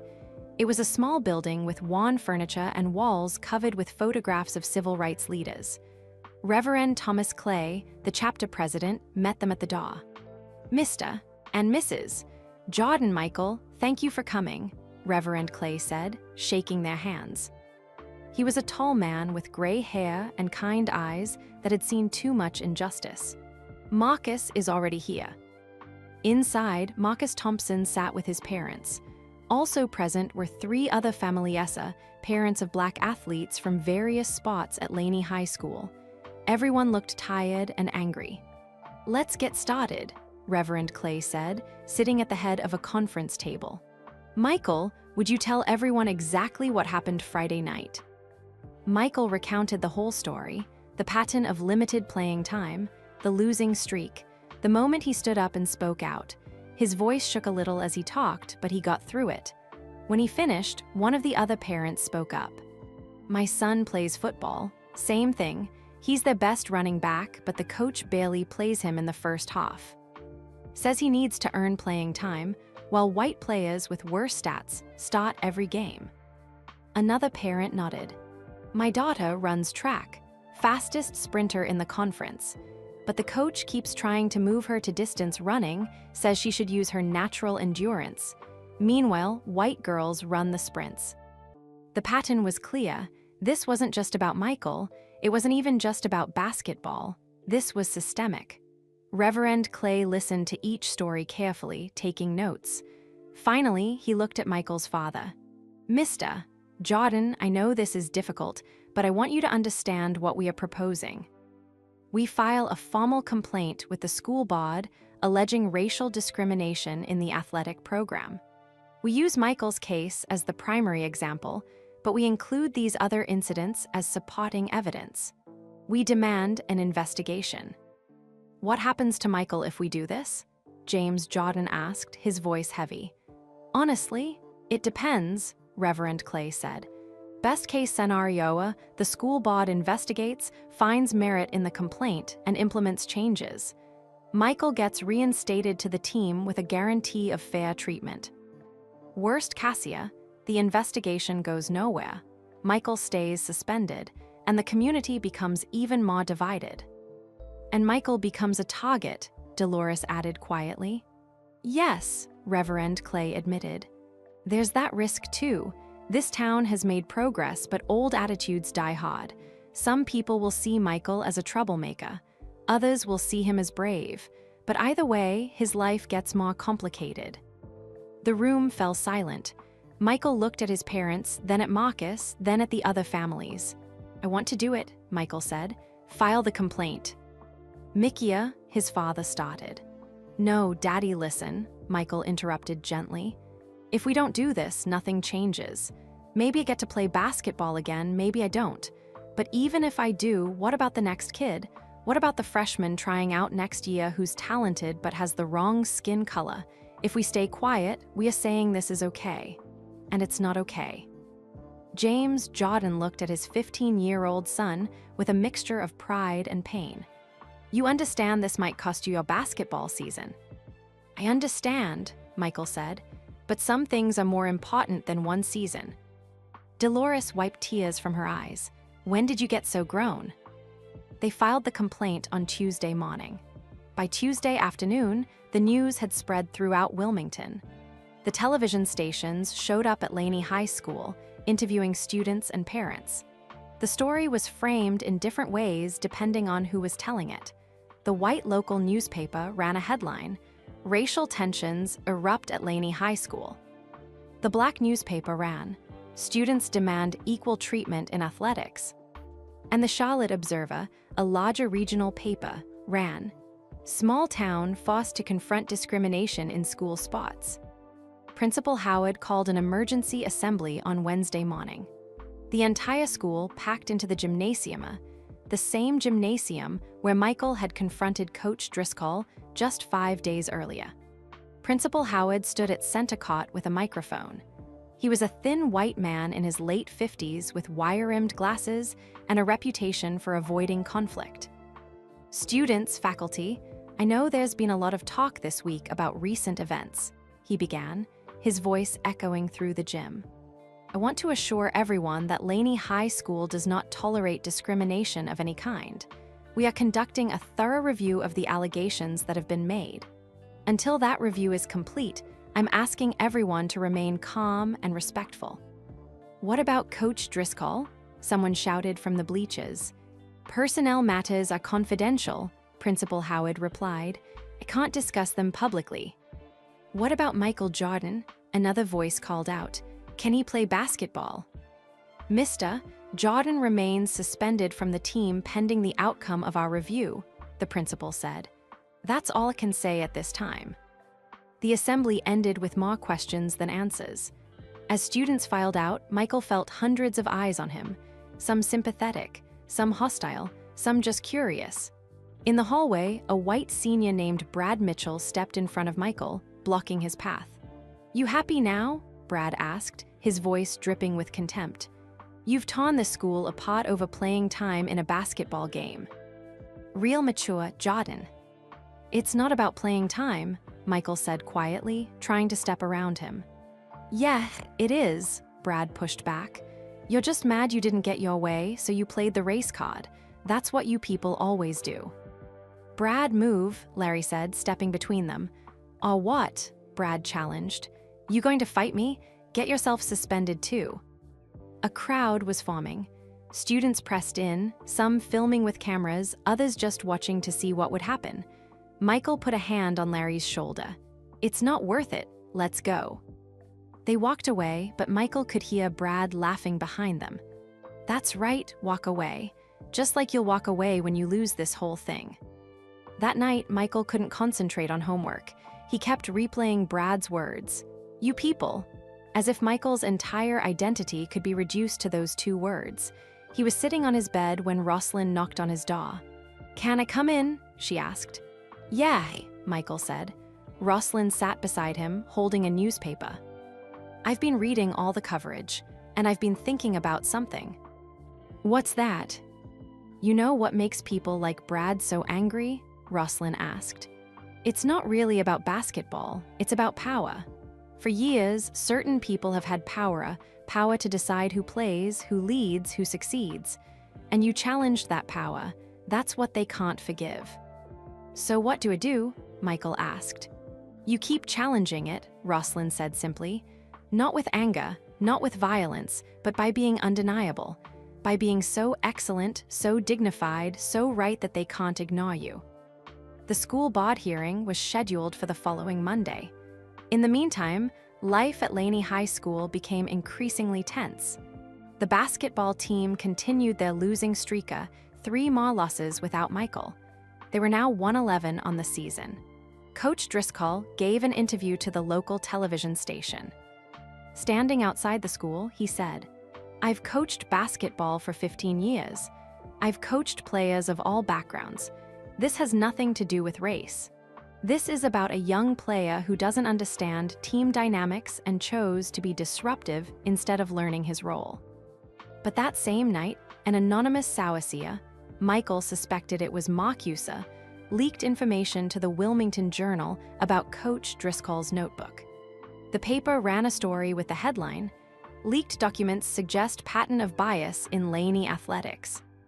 The article didn't print the actual photos, but it described what they contained. The rankings, the coded language, the correspondence with other coaches. The story exploded. By Thursday, reporters from Raleigh, Charlotte, and even Atlanta were calling the school district. The NAACP chapter received calls from the state organization offering support. And the Department of Justice's Civil Rights Division sent a letter to the school board requesting information. This was no longer just a local issue. It was becoming national news. On Friday afternoon, exactly 1 week after Michael's confrontation with Coach Driscoll, something unexpected happened.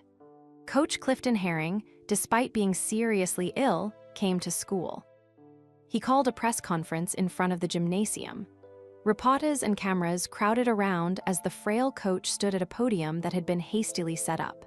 "I have a statement to make," Coach Herring said, his voice weak but clear. "I have been the head coach of Laney High School basketball for 12 years. In that time, I have tried to run a program based on fairness and merit. But I have failed." The crowd murmured.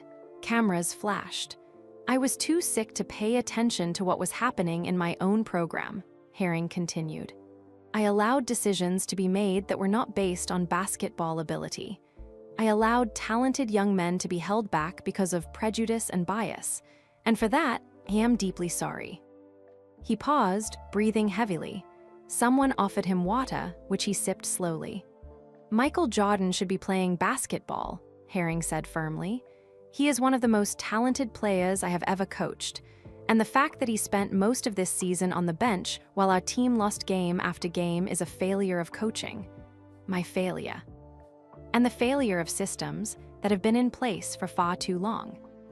The reporters erupted with questions, but Coach Herring raised his hand.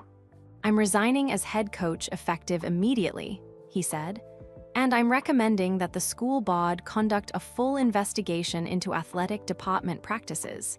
Thank you." He walked away from the podium slowly, leaning on a cane. And Michael, watching from his bedroom on television, felt tears streaming down his face. Coach Herring hadn't been the enemy. He had been too weak to fight the real enemy, the system itself. But now, finally, the system was being exposed. The question was, would it be enough to change anything? The school board hearing took place on Monday evening in the district administration building. The meeting room was packed with people, parents, students, teachers, community members, and reporters. Every seat was filled, and people lined the walls. Michael sat at the front table with his parents, Reverend Clay, and a lawyer the NAACP had provided.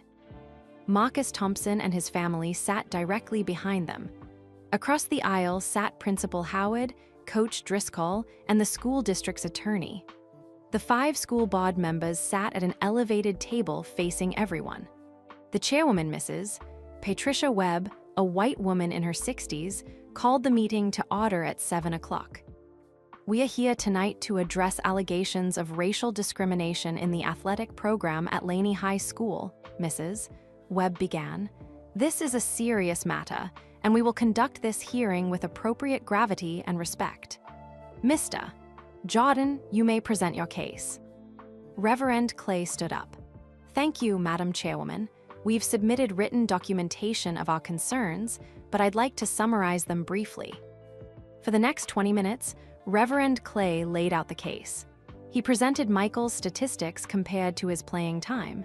He described the pattern of Black athletes being limited despite strong performance. He referenced the leaked notebook information. He called 3 other parents to testify about similar experiences in different spots. The evidence was overwhelming. Even some of the white board members looked uncomfortable as the testimony continued. Then it was the school district's turn. Their attorney stood up, a tall man in an expensive suit named Mr. Gerald Hutchinson.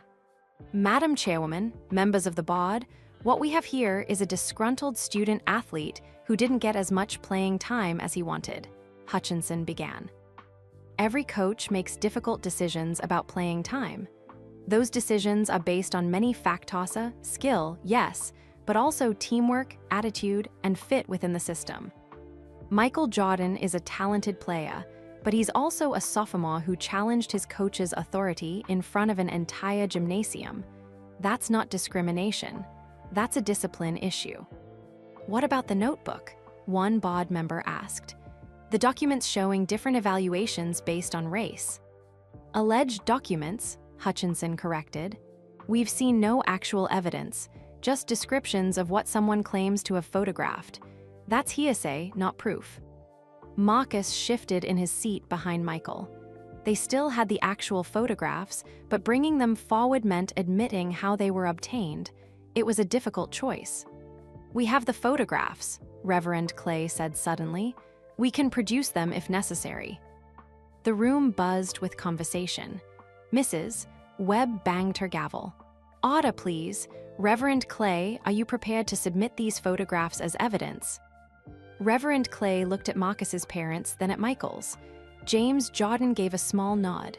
Yes, ma'am, Reverend Clay said. We are. Marcus walked forward and handed an envelope to the board chairwoman. She opened it and examined the photographs, her face becoming more and more troubled. She passed them to the other board members. The silence in the room was thick as the board members studied the evidence. Michael could hear his own heartbeat. His mother's hand found his under the table and squeezed tight. Finally, Mrs. Webb spoke. These are concerning, very concerning. Mr. Hutchinson, do you have a response? The district attorney looked at the photographs over the board members' shoulders. His confident expression faltered. I would need time to investigate the authenticity of these documents, he said slowly. They're authentic, Coach Driscoll spoke up, his face red. That's my notebook. But those pages are being taken out of context.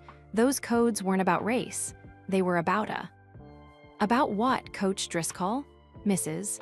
Webb interrupted. Please explain to this board why you would rank players differently based on any factor other than their basketball ability. Driscoll opened his mouth, then closed it. He had no good answer. The hearing continued for another hour. More testimony, more questions, more uncomfortable truths being exposed. Finally, Mrs. Webb called for a recess so the board could deliberate in private. Everyone filed out into the hallway to wait. Michael leaned against the wall, exhausted. The past 2 weeks had drained him emotionally and physically. Win or lose tonight, at least the truth was out. You did good in there, Larry said, standing beside him. I didn't say much, Michael replied. You didn't have to, Larry said. Your numbers spoke for you. Your dignity spoke for you. That's more powerful than any speech. After 30 minutes, the board called everyone back inside. The room fell silent as Mrs. Webb prepared to speak. The board has reviewed all evidence and testimony presented tonight, she began. While we cannot make a final determination without a more thorough investigation, we are prepared to take immediate action on several matters. Michael's heart raced. First, Coach Eugene Driscoll is hereby placed on administrative leave pending a full investigation into his coaching practices. Second, Michael Jordan's suspension from the basketball team is immediately lifted. Third, we are appointing an independent investigator to examine athletic department practices across all sports at Laney High School. The black section of the room erupted in cheers. The white section was mostly silent, with some angry murmurs. However, Mrs. Webb continued, raising her voice over the noise, let me be clear. This is not a complete victory for anyone. We have a divided community. We have students who feel hurt on all sides. We have a basketball season in shambles. We have work to do, hard worker to heal and move forward. She looked directly at Michael. Mr. Jordan, you have been reinstated to the team, but I want you to understand something. You will face challenges. Some students and parents will not be happy with this decision. You will need to show maturity and grace in the face of that opposition. Can you do that? Michael stood up. Yes, ma'am, can. Good, Mrs. Webb nodded. This hearing is adjourned. Outside the building, reporters swarmed Michael and his family. Cameras flashed. Microphones were thrust in his face. Michael, how do you feel about the decision? Are you ready to rejoin the team? What do you want to say to Coach Driscoll? Reverend Clay stepped forward. The family will not be making statements tonight. We are grateful for the school board's decision and look forward to seeing real change at Laney High School. Thank you. They pushed through the crowd to their car. As they drove away, Michael looked back at the administration building, at the crowd of people still gathered outside, at the television trucks with their satellite antennas. This was bigger than him now, bigger than basketball. What had started as a hurt sophomore trying to make the varsity team had become a community reckoning with decades of unspoken prejudice. What happens now? Michael asked from the backseat. Now you go back to playing basketball, his father said. But everything is different. You understand that? I know, Michael said. When they got home, the phone was ringing. Dolores answered it, listened for a moment, then handed it to Michael. It's for you, she said, her eyes wide. Hello, Michael said. Michael, this is Coach Dean Smith from the University of North Carolina. Michael's breath caught. The legendary coach was calling him personally. Yes, sir, Michael managed to say. I've been following what's happening in Wilmington, Coach Smith said. I want you to know something. What you did took courage, real courage, not just standing up and speaking out, but doing it with dignity. That tells me more about your character than any basketball game ever could. Thank you, sir, Michael said, his voice shaking slightly. Keep working hard, Coach Smith continued. Keep being excellent, and know that there are people watching who appreciate not just your talent, but the kind of person you are, will be in touch. The call ended. Michael stood there holding the phone, unable to move. What did he say? Dolores asked. He said, Michael's voice broke. He said he's proud of me. His mother pulled him into a hug. And for the first time in weeks, Michael cried, not from sadness or anger or frustration, but from relief, from validation, from the overwhelming feeling that maybe, just maybe, doing the right thing would actually work out. But he also knew the hardest part was still ahead. Tomorrow, he would have to walk back into Laney High School, back into that gymnasium, back onto that cot, and face whatever came next. Michael walked into Laney High School on Tuesday morning with his head high and his stomach in knots. Students stopped talking when they saw him. Some smiled and nodded. Others turned away. One white sophomore deliberately bumped into him in the hallway, muttering something Michael couldn't quite hear. Ignore him, Larry said, walking beside Michael like a bodyguard. By lunchtime, Michael had been called a hero by some students and a troublemaker by others. The school was more divided than ever. Black students sat on one side of the cafeteria, white students on the other, and Michael was the invisible line between them. The basketball team had practice that afternoon. Michael arrived at the gym early, dressed in his practice gear, unsure what to expect. Would his teammates welcome him back? Resent him? Blame him for the chaos? Marcus Thompson was already there, shooting around. Welcome back, Marcus said, passing Michael the ball. Thanks, Michael said. How bad is it? Team's a mess, Marcus admitted. We lost another game last night. That makes 12 losses in a row. Some guys blame you. Some guys blame Driscoll. Some guys just want to forget this season ever happened.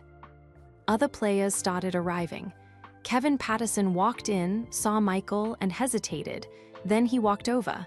Hey, Kevin said awkwardly. Hey, Michael replied. Listen, I'm sorry about everything, Kevin said quietly. I know my dad. I know there was stuff happening that wasn't fair. I should have said something. Michael studied Kevin's face. The apology seemed genuine. We are teammates now. Let's just play. Kevin nodded gratefully and walked away. At 3:30, the team gathered at center court. Coach Fred Lyncher, the former JV coacher, walked into the gym carrying a clipboard. He had been appointed interim head coach while Coach Driscoll was on leave and the investigation continued. All right, gentlemen, Coach Lynch began. I know this season has been difficult. I know there are hurt feelings and divided opinions, but we still have 12 games left to play. And I intend to play our best players, regardless of anything else. That means some things are going to change. He looked directly at Michael. Jordan, you're starting at shooting guard. "Thompson, you're our captain and primary scorer. We are running a new system, faster pace, more freedom, focused on getting our best players the ball." Relief washed over Michael. Finally, a fair chance. Practice was intense. Coach Lynch worked them hard, installing new plays and emphasizing ball movement. Michael felt alive again, free to play the way he knew how. He and Marcus connected like they had in summer pickup gamsa, instinctive, fluid, natural. At the end of practice, Coach Lynch gathered them together. "One more thing. I don't care about what happened before I got here. I don't care about politics or controversy. I care about basketball and about treating every player with respect. If you work hard and play smart, you'll get your chance. That's my promise to you." The players clapped, though Michael noticed some of them weren't very enthusiastic. Not everyone was happy with the changes. The first game under Coach Lynch was Friday night against Hoggett High School. The gym was packed, even more crowded than usual. People hadn't come just to watch basketball. They had come to see what would happen next in the Michael Jordan story. Michael started for the first time in his high school career. When the announcer called his name, half the crowd cheered loudly. The other half was silent. The game itself was a revelation. With Coach Lynch's new system, Laney played with energy and purpose they'd lacked all season. Michael scored 15 points in the first half. Marcus added 18. At halftime, Laney led 42-35. In the second half, Michael took over. He scored 12 straight points in a 3-minute stretch that had the crowd on its feet. He finished with 32 points, 8 rebounds, and 7 assists. Marcus added 29 points. Laney won 88-76. It was their first win in 13 games. In the locker room after the game, the team celebrated. For the first time all season, they felt like a real team. Kevin Pattison, who had played well in a supporting role, high-fived Michael. "That was fun," Kevin said, grinning. "Yes," Michael agreed. "That's how basketball should be." Over the next month, Laney won 8 of their next 10 games. Michael averaged 26 points per game. Marcus averaged 23. The local newspapers couldn't ignore their successor. Even the ones that had criticized Michael were now writing about his talent. But the investigation into Coach Driscoll continued. In late February, the independent investigator released her findings. The report was damning. It documented years of biased treatment, coded language, and decisions based on factors other than athletic merit. Coach Eugene Driscoll was officially terminated. 2 assistant coaches were reassigned. And the school district implemented new policies requiring documented, objective criteria for all athletic decisions. The report made national news. Sports Illustrated ran an article titled, "A Teenager's Stand Against Racism in High School Sports." The story featured Michael, but also Marcus, Reverend Clay, and the other families who had come forward. Suddenly, Michael wasn't just a local story anymore. College coaches from across the country were calling. Not just small schools, but major programs, North Carolina, North Carolina State, Duke, Maryland, Virginia. One evening in early March, Coach Dean Smith himself came to watch Michael play. He sat in the stands in a simple jacket and hat, trying to be inconspicuous, but everyone recognized him. That night, Michael played the best game of his life, 42 points, 12 rebounds, 9 assists, and 6 steals. After the game, Coach Smith asked to speak with Michael and his parents privately. They met in an empty classroom while the school was still celebrating the victory. "Michael," Coach Smith said, looking him in the eyes, "I've been coaching for a long time. I've seen a lot of talented players, but what I saw tonight wasn't just talent, it was intelligence, leadership, and heart. You make everyone around you better. That's rare." "Thank you, sir," Michael said. "I want you to know that when the time comes, the University of North Carolina would be honored to have you," Coach Smith continued. "Not just as a basketball player, but as a person. What you did this year, standing up for what's right, that takes character, and character matters to me." Michael felt tears forming in his eyes. This legendary coach, this man he had admired for years, was saying he wanted him. Not despite the controversy, but because of how he'd handled it. "I'd be honored to play for you, coach," Michael said. They shook hands, and Michael knew something important had just happened. This wasn't just about basketball anymore. It was about what kind of man he was becoming. The season ended with Laney making the regional tournament. Despite their terrible start, they had finished strong enough to qualify. In the first round, they faced Jacksonville High Schooler, the same team that had destroyed them earlier in the season when Michael barely played. This time was different. Michael scored 38 points. Marcus added 26. Laney won by 15 points. In the regional semifinal, Michael had 41 points and they won again. But in the regional final, they lost a close game by 6 points.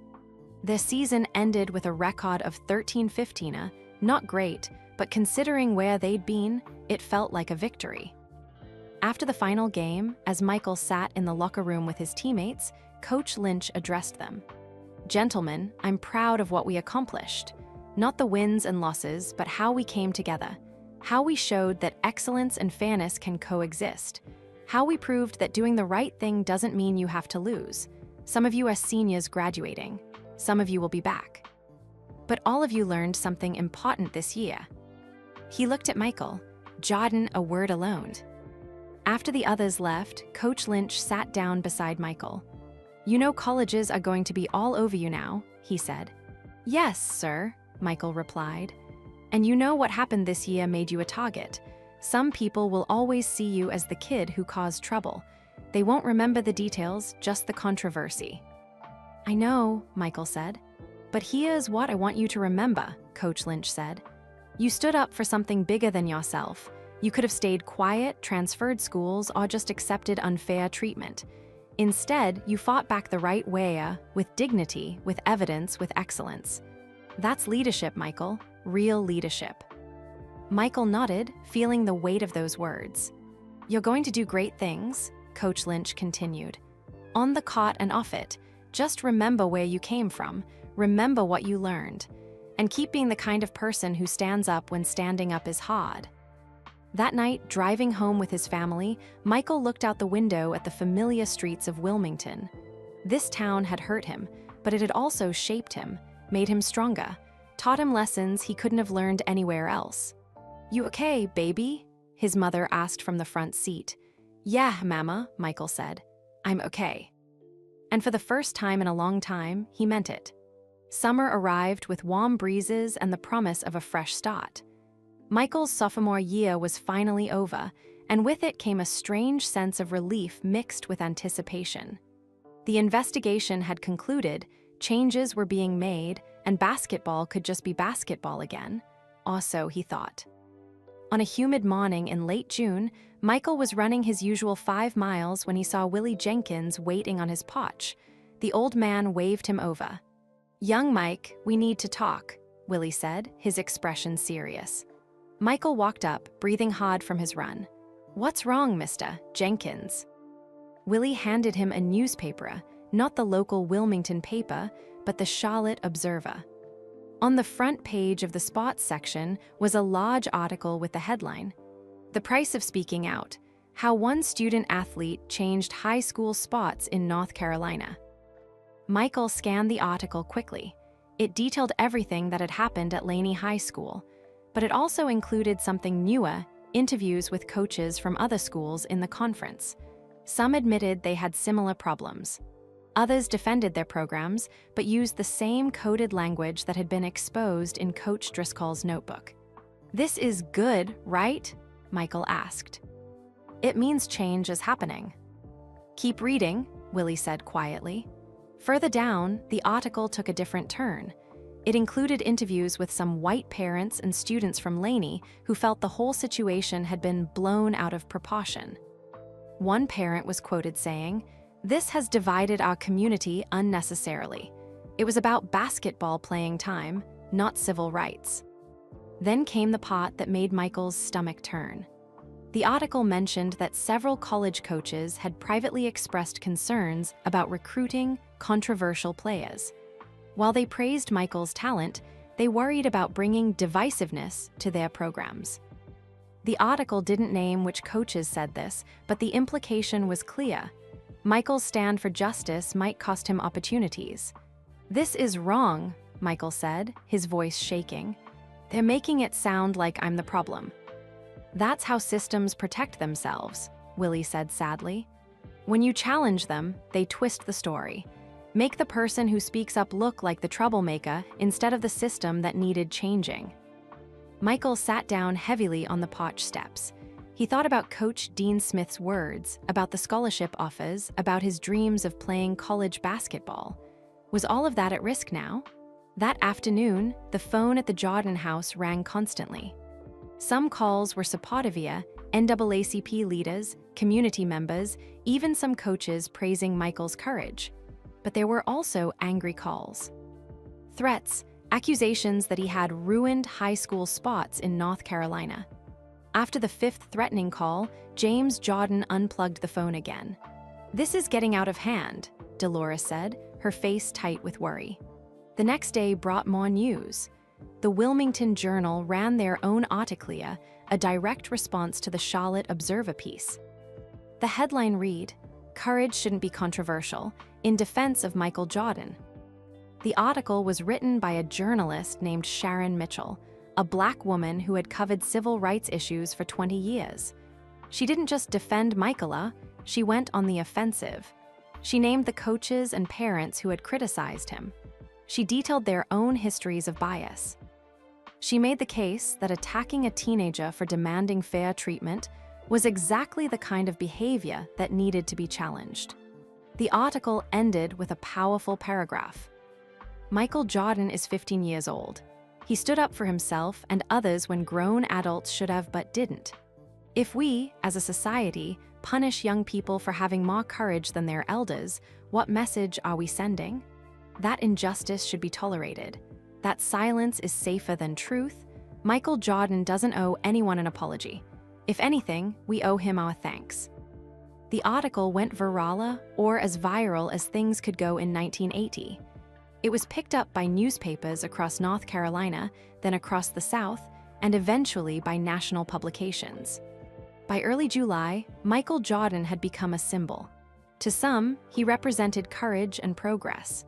To others, he represented disruption and disrespect. And to himself, he was just a kid who wanted to play basketball. One evening, Marcus Thompson came over to the Jordan house. The two friends sat on the back porch, drinking sweet tea and watching the sun set. "My dad says I should keep my head down next year," Marcus said quietly. "Graduate, go to college, leave all this behind." "Are you going to?" Michael asked. "I don't know," Marcus admitted. "Part of me wants to.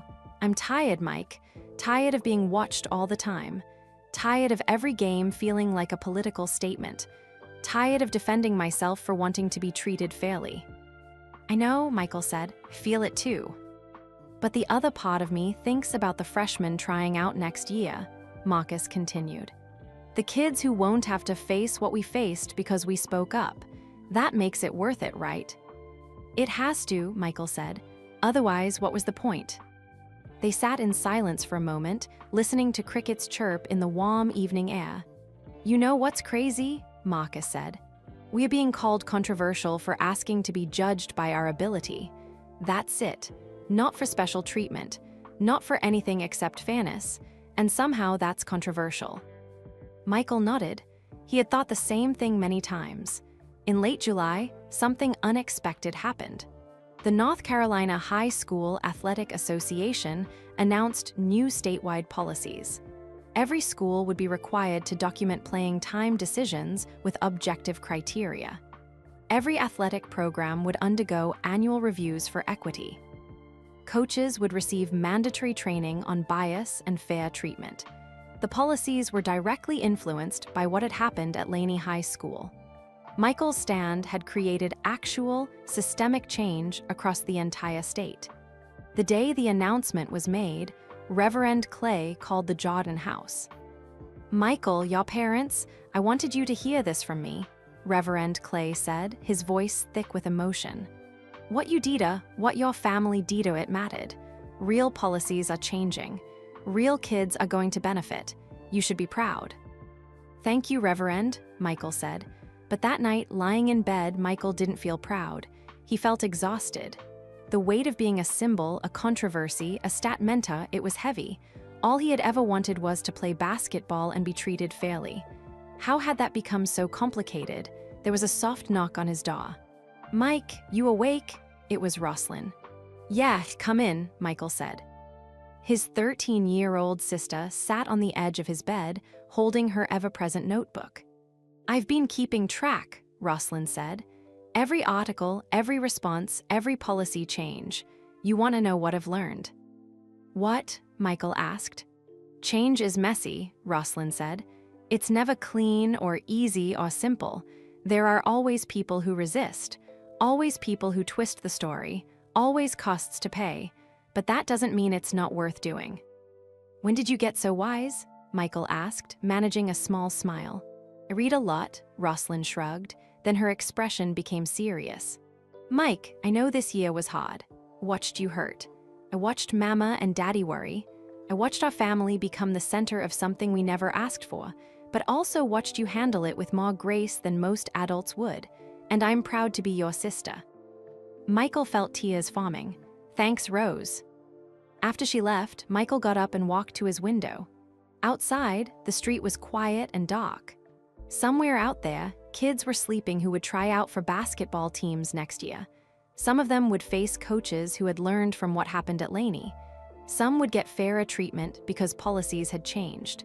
Some would benefit from Michael's courage without ever knowing his name. That had to count for something. The next morning, Michael woke to find his father sitting at the kitchen table, reading the newspaper. James Jordan SR looked up when Michael entered. "You see this?" his father asked, sliding the paper across the table. It was another article, this one from Sports Illustrated. The headline read, "The Future of Basketball, 10 High School Players to Watch." Michael Jordan was #1 on the list. The article praised his talent, his work ethic, and his character. It mentioned the controversy but framed it as evidence of his integrity, not as a liability. It predicted he would be one of the greatest players of his generation. "How does that feel?" his father asked. "Weird," Michael admitted. "Good, but weird." "You know what I learned this year?" James said. "I learned that my son is braver than I was. When I faced injustice at GE, I kept my head down.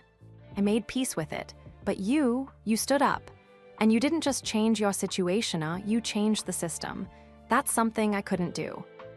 "Daddy, you taught me how to stand up," Michael said. "By working hard every day, by never complaining, by showing me what dignity looks like." James Jordan's eyes filled with tears. "When did you grow up, son?" "I think it happened this year," Michael said quietly, "whether I wanted it to or not." 2 weeks later, Michael received a letter from the University of North Carolina. Inside was a formal scholarship offer to play basketball for Coach Dean Smith, starting in the fall of 1981 after his senior year of high school. The letter included a handwritten note from Coach Smith. "Michael, excellence and character are equally important to me. You've proven you have both. I look forward to coaching you. Welcome to the Carolina family." Michael held the letter in his hands, reading it over and over. This was real. Despite everything, despite the controversy, despite the threats, despite people calling him divisive, one of the greatest coaches in basketball history wanted him. Not in spite of what he had done, because of it. The beginning of Michael's junior year felt different. He walked through the halls of Laney High School with his head higher, his shoulders broader. He had grown another inch over the summer, now 6'4", and his body had filled out with muscle from endless hours of training. But more than physical changes, something inside him had shifted. He wasn't the hurt sophomore anymore, or even the controversial sophomore who had challenged the system.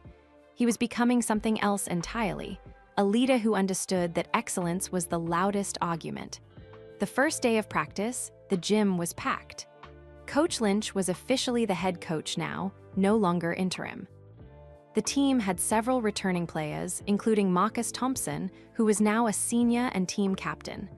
There were also new faces, talented freshmen who had heard about the changes at Laney and wanted to be part of something special.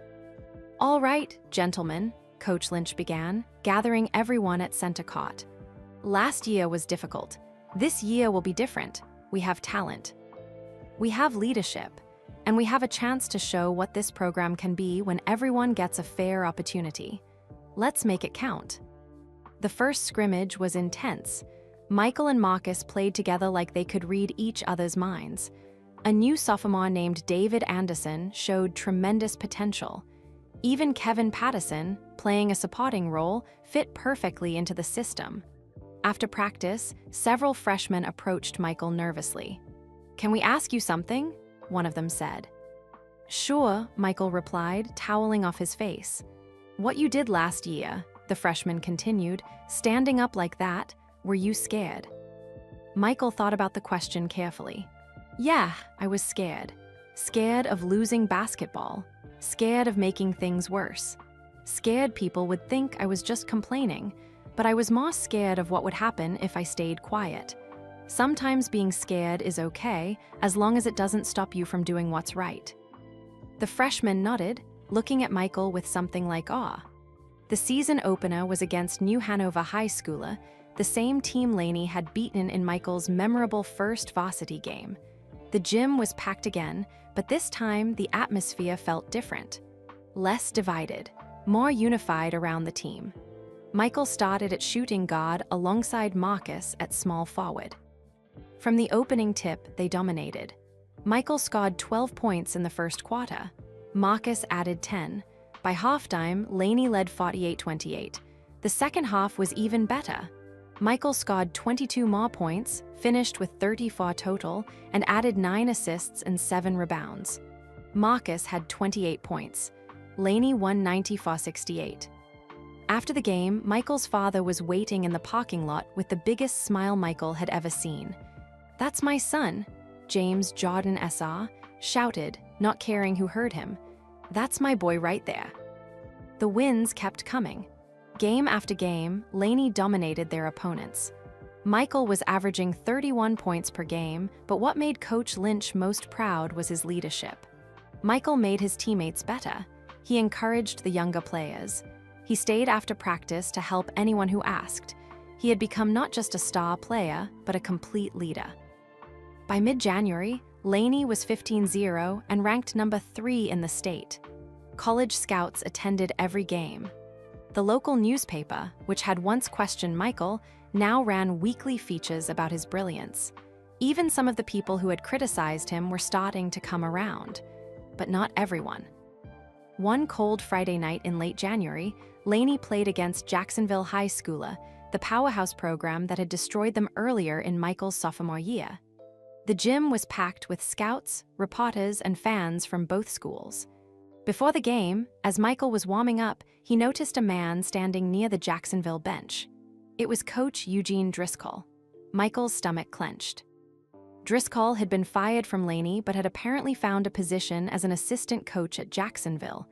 Their eyes met across the court. Driscoll's face was hard, unforgiving. "Don't let him get in your head," Marcus said, noticing Michael's distraction. "I won't," Michael said, but his hands were shaking as he shot warm-up jumpers. The game started poorly for Laney. Jacksonville pressed aggressively, and Laney turned the ball over repeatedly. By the end of the first quarter, they were down 18-10. During the timeout, Michael could hear Coach Driscoll's voice from across the court, barking instructions to Jacksonville's players. The sound of that voiceover, the voice that had dismissed him, minimized him, coded him as less than, made Michael's jaw tighten. In the second quarter, something clicked. Michael stopped thinking about Driscoll and started thinking about basketball. Pure basketball. He scored 14 points in the quarter. Marcus added 12. At halftime, Laney led 42-38. In the locker room, Coach Lynch addressed the team calmly. "They're good, but we are better. Trust each other, trust the system, and remember why you play this game, because you love it." The second half was a showcase. Michael scored 18 points in the third quarter alone, including 4 three-pointers that had the crowd chanting his name. He wasn't playing angry. He wasn't playing to prove anything to Driscoll. He was playing because basketball was beautiful and he was exceptional at it. Jacksonville couldn't stop him. nobody could. Michael finished with 48 points, the most anyone had scored at Laney High School in 20 years. Marcus added 32 points. Laney won 108-89. After the final buzzer, as both teams lined up to shake hands, Michael found himself face-to-face with Coach Driscoll. For a moment, neither spoke. Then Driscoll said quietly, "You're a hell of a player, Jordan." It wasn't an apology. It wasn't even close. But it was acknowledgement. And somehow, that was enough. "Thank you, Coach," Michael said, and moved on. The season continued with Laney winning game after game. They finished the regular season 24-0 and entered the state tournament as the #1 ranked team in their division. The regional tournament was held at Laney's home gym. In the first round, Michael scored 35 points and they won by 20. In the regional semifinal, he had 42 points and they won by 18. The regional final was against Hoggett High School, a talented team led by a senior guard named Tommy Wilson who was headed to NC State. The game was televised locally, the first time Laney basketball had ever been on TV. Michael's entire family came to watch. His parents, Larry, Roslyn, and little Dolores Jr., sat in the front row wearing Laney blue. Willie Jenkins was there too, sitting with Curtis and the other men from Empire Park. The game was close throughout. Tommy Wilson was excellent, scoring 32 points, but Michael was better. He scored 45 points, grabbed 11 rebounds, and dished out 8 assists. With 10 seconds left and the score tied at 78, Michael had the ball at the top of the key. The gym was so loud he couldn't hear Coach Lynch calling a play, so Michael did what felt natural. He used a crossover dribble to create space, elevated over his defender, and released a 20-footer just as the buzzer sounded. The ball seemed to hang in the air forever. The entire gym held its breath. Swish! Laney won 81-78. They were regional champions and headed to the state tournament. The celebration was chaotic. Students rushed the court. Michael's teammates mobbed him. His father pushed through the crowd and hugged him so tightly Michael could barely breathe. "I'm so proud of you," James Jordan whispered in his son's ear. "So proud." In the locker room afterward, Coach Lynch gave a speech that Michael would remember forever. "Gentlemen, what you accomplished tonight goes beyond basketball. You showed that a team built on fairness and merit can achieve greatness. You showed that doing things the right way doesn't mean you have to lose. You showed that excellence has no color, no background, no code. Just heart and skill and determination." He looked at Michael and Marcus. These two young men changed this program, not by complaining, not by taking shortcuts, but by being so undeniably excellent that everyone had to pay attention. That's the lesson. That's what matters. The state tournament was held in Greensboro at the Coliseum. Laney's first game was against a school from the mountains called West Henderson. Michael scored 38 points and they won 92-75. The state semifinal was tougher, a one-point game that went down to the final possession. Michael hit a clutch free throw with 3 seconds left to seal an 87-86 victory. And then came the state championship game. Laney faced South Mecklenburg High School from Charlotte, a powerhouse program with 5 players headed to Division I colleges. They were bigger, more experienced, and heavily favored. The game was played on a Saturday afternoon in front of 8,000 fans. Scouts from every major program in the country were there. The game was broadcast on statewide television. Michael's palms were sweating during warm-ups. This was it, the biggest game of his life so far. The first half was a battle. South Mecklenburg's size gave Laney problems. Michael scored 18 points in the half, but Laney trailed 44-40 at halftime. In the locker room, Marcus stood up and addressed the team. "Listen, we've come too far to lose now. We've been through too much. We've fought too hard. This isn't just about winning a basketball game. This is about proving that we belong here, that we earned this. That nobody gave us anything. We took it with skill and heart and courage." He looked at Michael. "And we've got the best player in the state on our team, so let's go out there and play our game." The second half was magic. Michael took over completely, scoring 26 points in the half. He hit three-pointers. He drove to the basket through multiple defenders. He made passes that had the crowd gasping. With 1 minute left, Laney led 86-84. South Mecklenburg had the ball with a chance to tie or take the lead.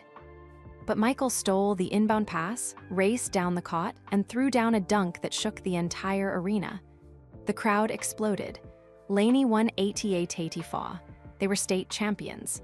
As confetti fell and the celebration began, Michael stood at center court, taking it all in. 2 years ago, he had been a hurt sophomore cut from the varsity team. Now he was a state champion, a McDonald's All-American candidate, and had a scholarship to play for Coach Dean Smith at North Carolina. But more than any of that, he had learned something invaluable. Excellence is the most powerful form of resistance, and dignity in the face of injustice is the highest form of courage. The state championship trophy sat on the kitchen table at the Jordan house, gleaming under the overhead light. It was late March, and college acceptance letters were arriving daily. Duke, North Carolina State, Virginia, Maryland, every major program in the region wanted Michael Jordan, but everyone assumed he would choose the University of North Carolina. Coach Dean Smith had been there from the beginning. He had believed in Michael not just as a player, but as a person. The scholarship offer had been on the table for months. The decision seemed obvious. On a warm April evening, Michael sat with his family around the dinner table. They had just finished Dolores's fried chicken, and everyone was in good spirits. Larry was heading to college himself in the fall. Roslyn had been accepted into an advanced academic program. Even little Dolores Jr. had won a school spelling bee. "So, Mike," his father said, leaning back in his chair, "have you made your decision about college?" Michael took a deep breath. "Yeah, I have. I want to talk to you all about it." "North Carolina, right?" Larry said, grinning. "Coach Smith is the best. You'd be crazy to go anywhere else." "That's what I thought too," Michael said slowly. "But I've been thinking about something else, something bigger." The table fell silent. Everyone was watching him now. "I'm going to stay in North Carolina," Michael continued. "I'm going to UNC like everyone expects, but before that, I need to do something else, something that matters." "What do you mean?" Dolores asked, concern in her voice. Michael reached under his chair and pulled out a folder. Inside were papers he'd been working on for weeks with help from Reverend Clay, Marcus Thompson, and surprisingly, Roslyn. "I'm starting a scholarship fund," Michael said. "The Jordan Family Scholarship Fund. It'll provide support for Black student-athletes in Wilmington who face discrimination or financial barriers." The table erupted with questions, but Michael raised his hand. "Let me explain. I got a sponsorship deal with a local sporting goods store, nothing huge, just a few $1,000s for appearing in some advertisements. Instead of keeping that money, I'm putting it into this fund. And I'm asking other people to contribute too." "Michael, that's beautiful," his mother said, tears forming in her eyes. "But where did this idea come from?" "From everything that happened," Michael said. "I stood up for myself and things changed for me. I got attention. I got opportunities. But what about the next kid who faces what I faced? What about the talented player who gets held back because a coach has biases? What if that kid doesn't have parents like you who can fight? What if they don't have the NAACP supporting them? What if they just give up?" His voice cracked slightly, and he paused to collect himself. "This isn't about me anymore. It's about making sure what happened to me doesn't happen to anyone else. It's about opening doors." James Jordan SR stood up slowly and walked around the table. He put both hands on Michael's shoulders and looked him in the eyes. "When did my son become a man?" he asked, his voice thick with emotion. "Somewhere between being cut from varsity and winning states," Michael said with a small smile. The next day, Michael called a press conference at Laney High School. Reporters from across the state showed up, expecting him to announce his college choice. Instead, he shocked them with something entirely different. Standing at a podium in the gymnasium where everything had happened the cuts, the confrontations, the victoriessa, Michael addressed the crowd. 2 years ago, I stood in front of a roster sheet and didn't see my name. I was hurt. I was angry. I felt like I'd been treated unfairly because of things that had nothing to do with basketball. And I was right. He paused, looking around at the familiar gym. But what happened next taught me something important. Individual success isn't enough. I could have just worked hard, made varsity the next year, and moved on. But that wouldn't have changed anything for the players who came after me, so we stood up, we fought, and we changed the system. Michael pulled out the folder and held it up. Today, I'm announcing the Jordan Family Scholarship Fund. This fund will provide financial support and advocacy for Black student-athletes in Wilmington who face discrimination or financial barriers.